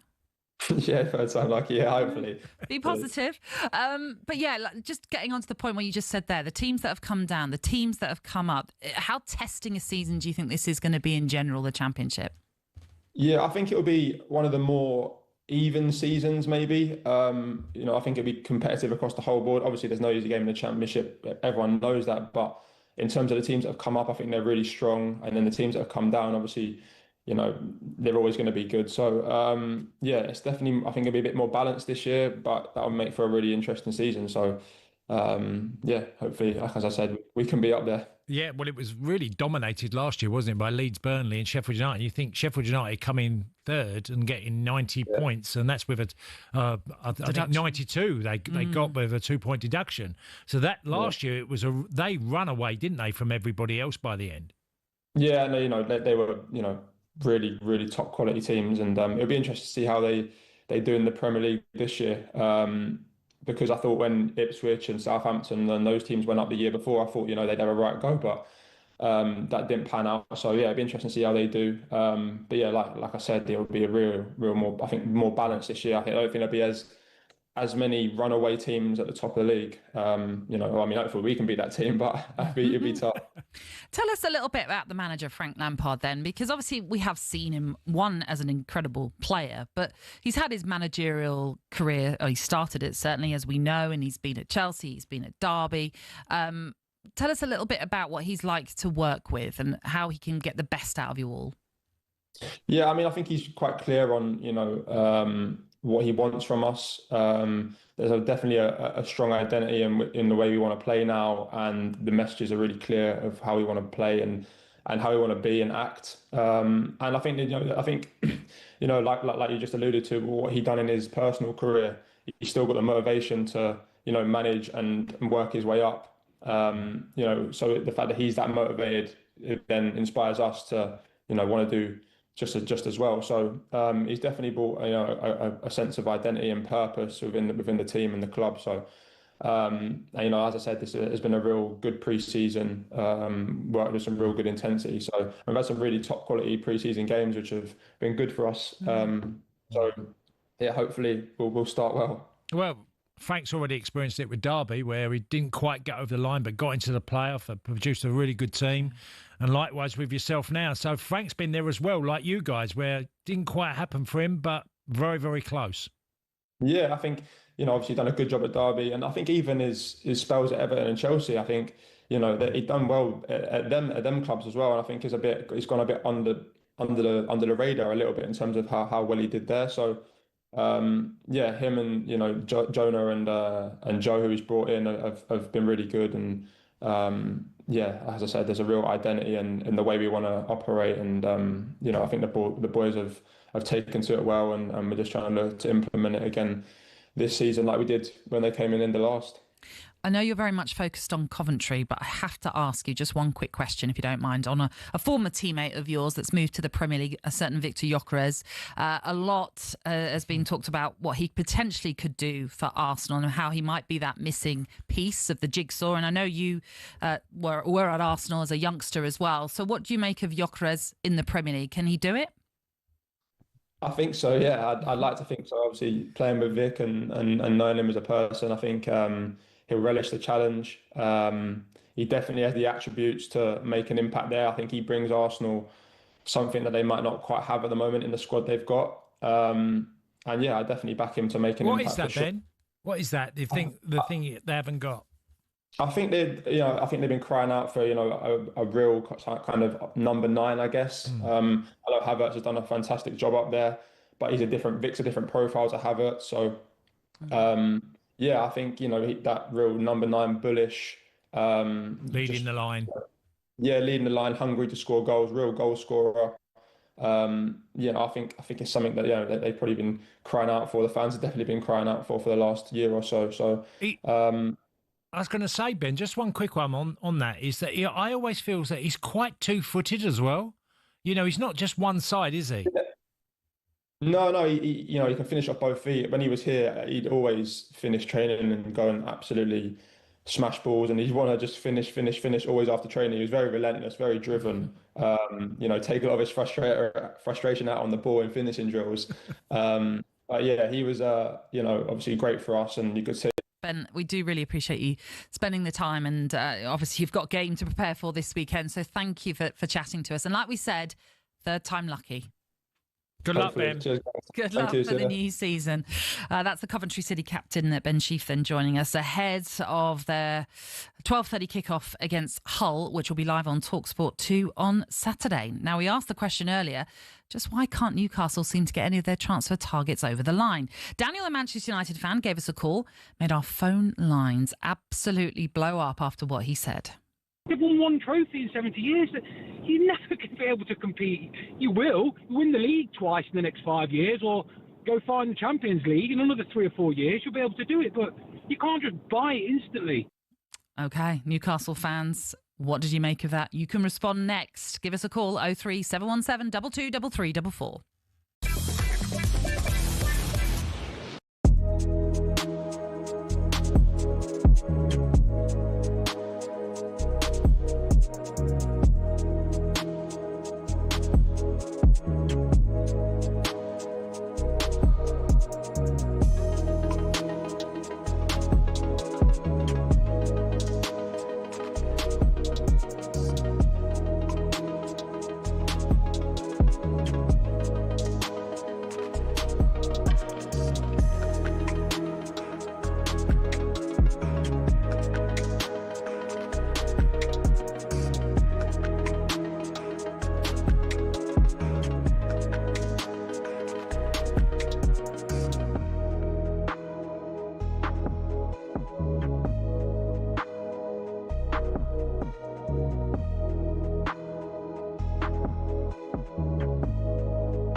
Good morning. This is talkSPORT Breakfast. I'm Natalie Sawyer, and with me it's Tony Cascarino. Now, we've had a bumper show this morning with a number of guests and callers, but keep your calls coming in because we are taking them now. But before those, one of the great guests we had this morning was Andros Townsend, who has recently moved to Thailand, and he's going to be playing for Kanchanaburi Power. Andros explained what conditions are like in Thailand. So basically, we had a match yesterday. I wasn't involved, but I went to watch. And after my shower, there was no towel. I had to dry myself with a sock. I had to dry myself with a sock. So that probably tells you everything you need to know about where the Thailand football is at the moment. Right, Andros. We are, of course, live on YouTube, connected TV as well. And if you are watching us still, you will see we've got you covered. We've got you. What have you got? What is this, Cass? It's a towel for Andros Townsend. You won't have to use your sock anymore, Andros. You see? We're going to send you a towel. There you go. I don't know how long it'll take to get to Thailand.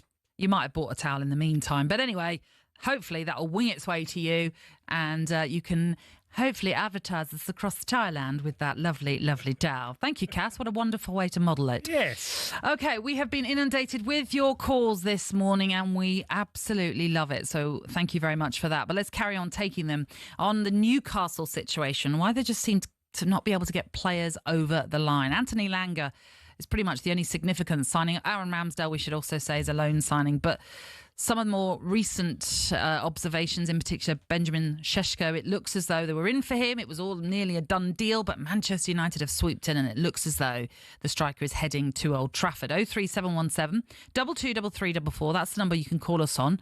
Mitchell's done that. He's a Manchester United fan and he's with us now. Mitchell, how are you? Good morning. Mitchell. Good morning. How are you doing? Yeah, good. We're well. How are you? I'm very good, thank you. Good. Go on then. Tell us what you want to say.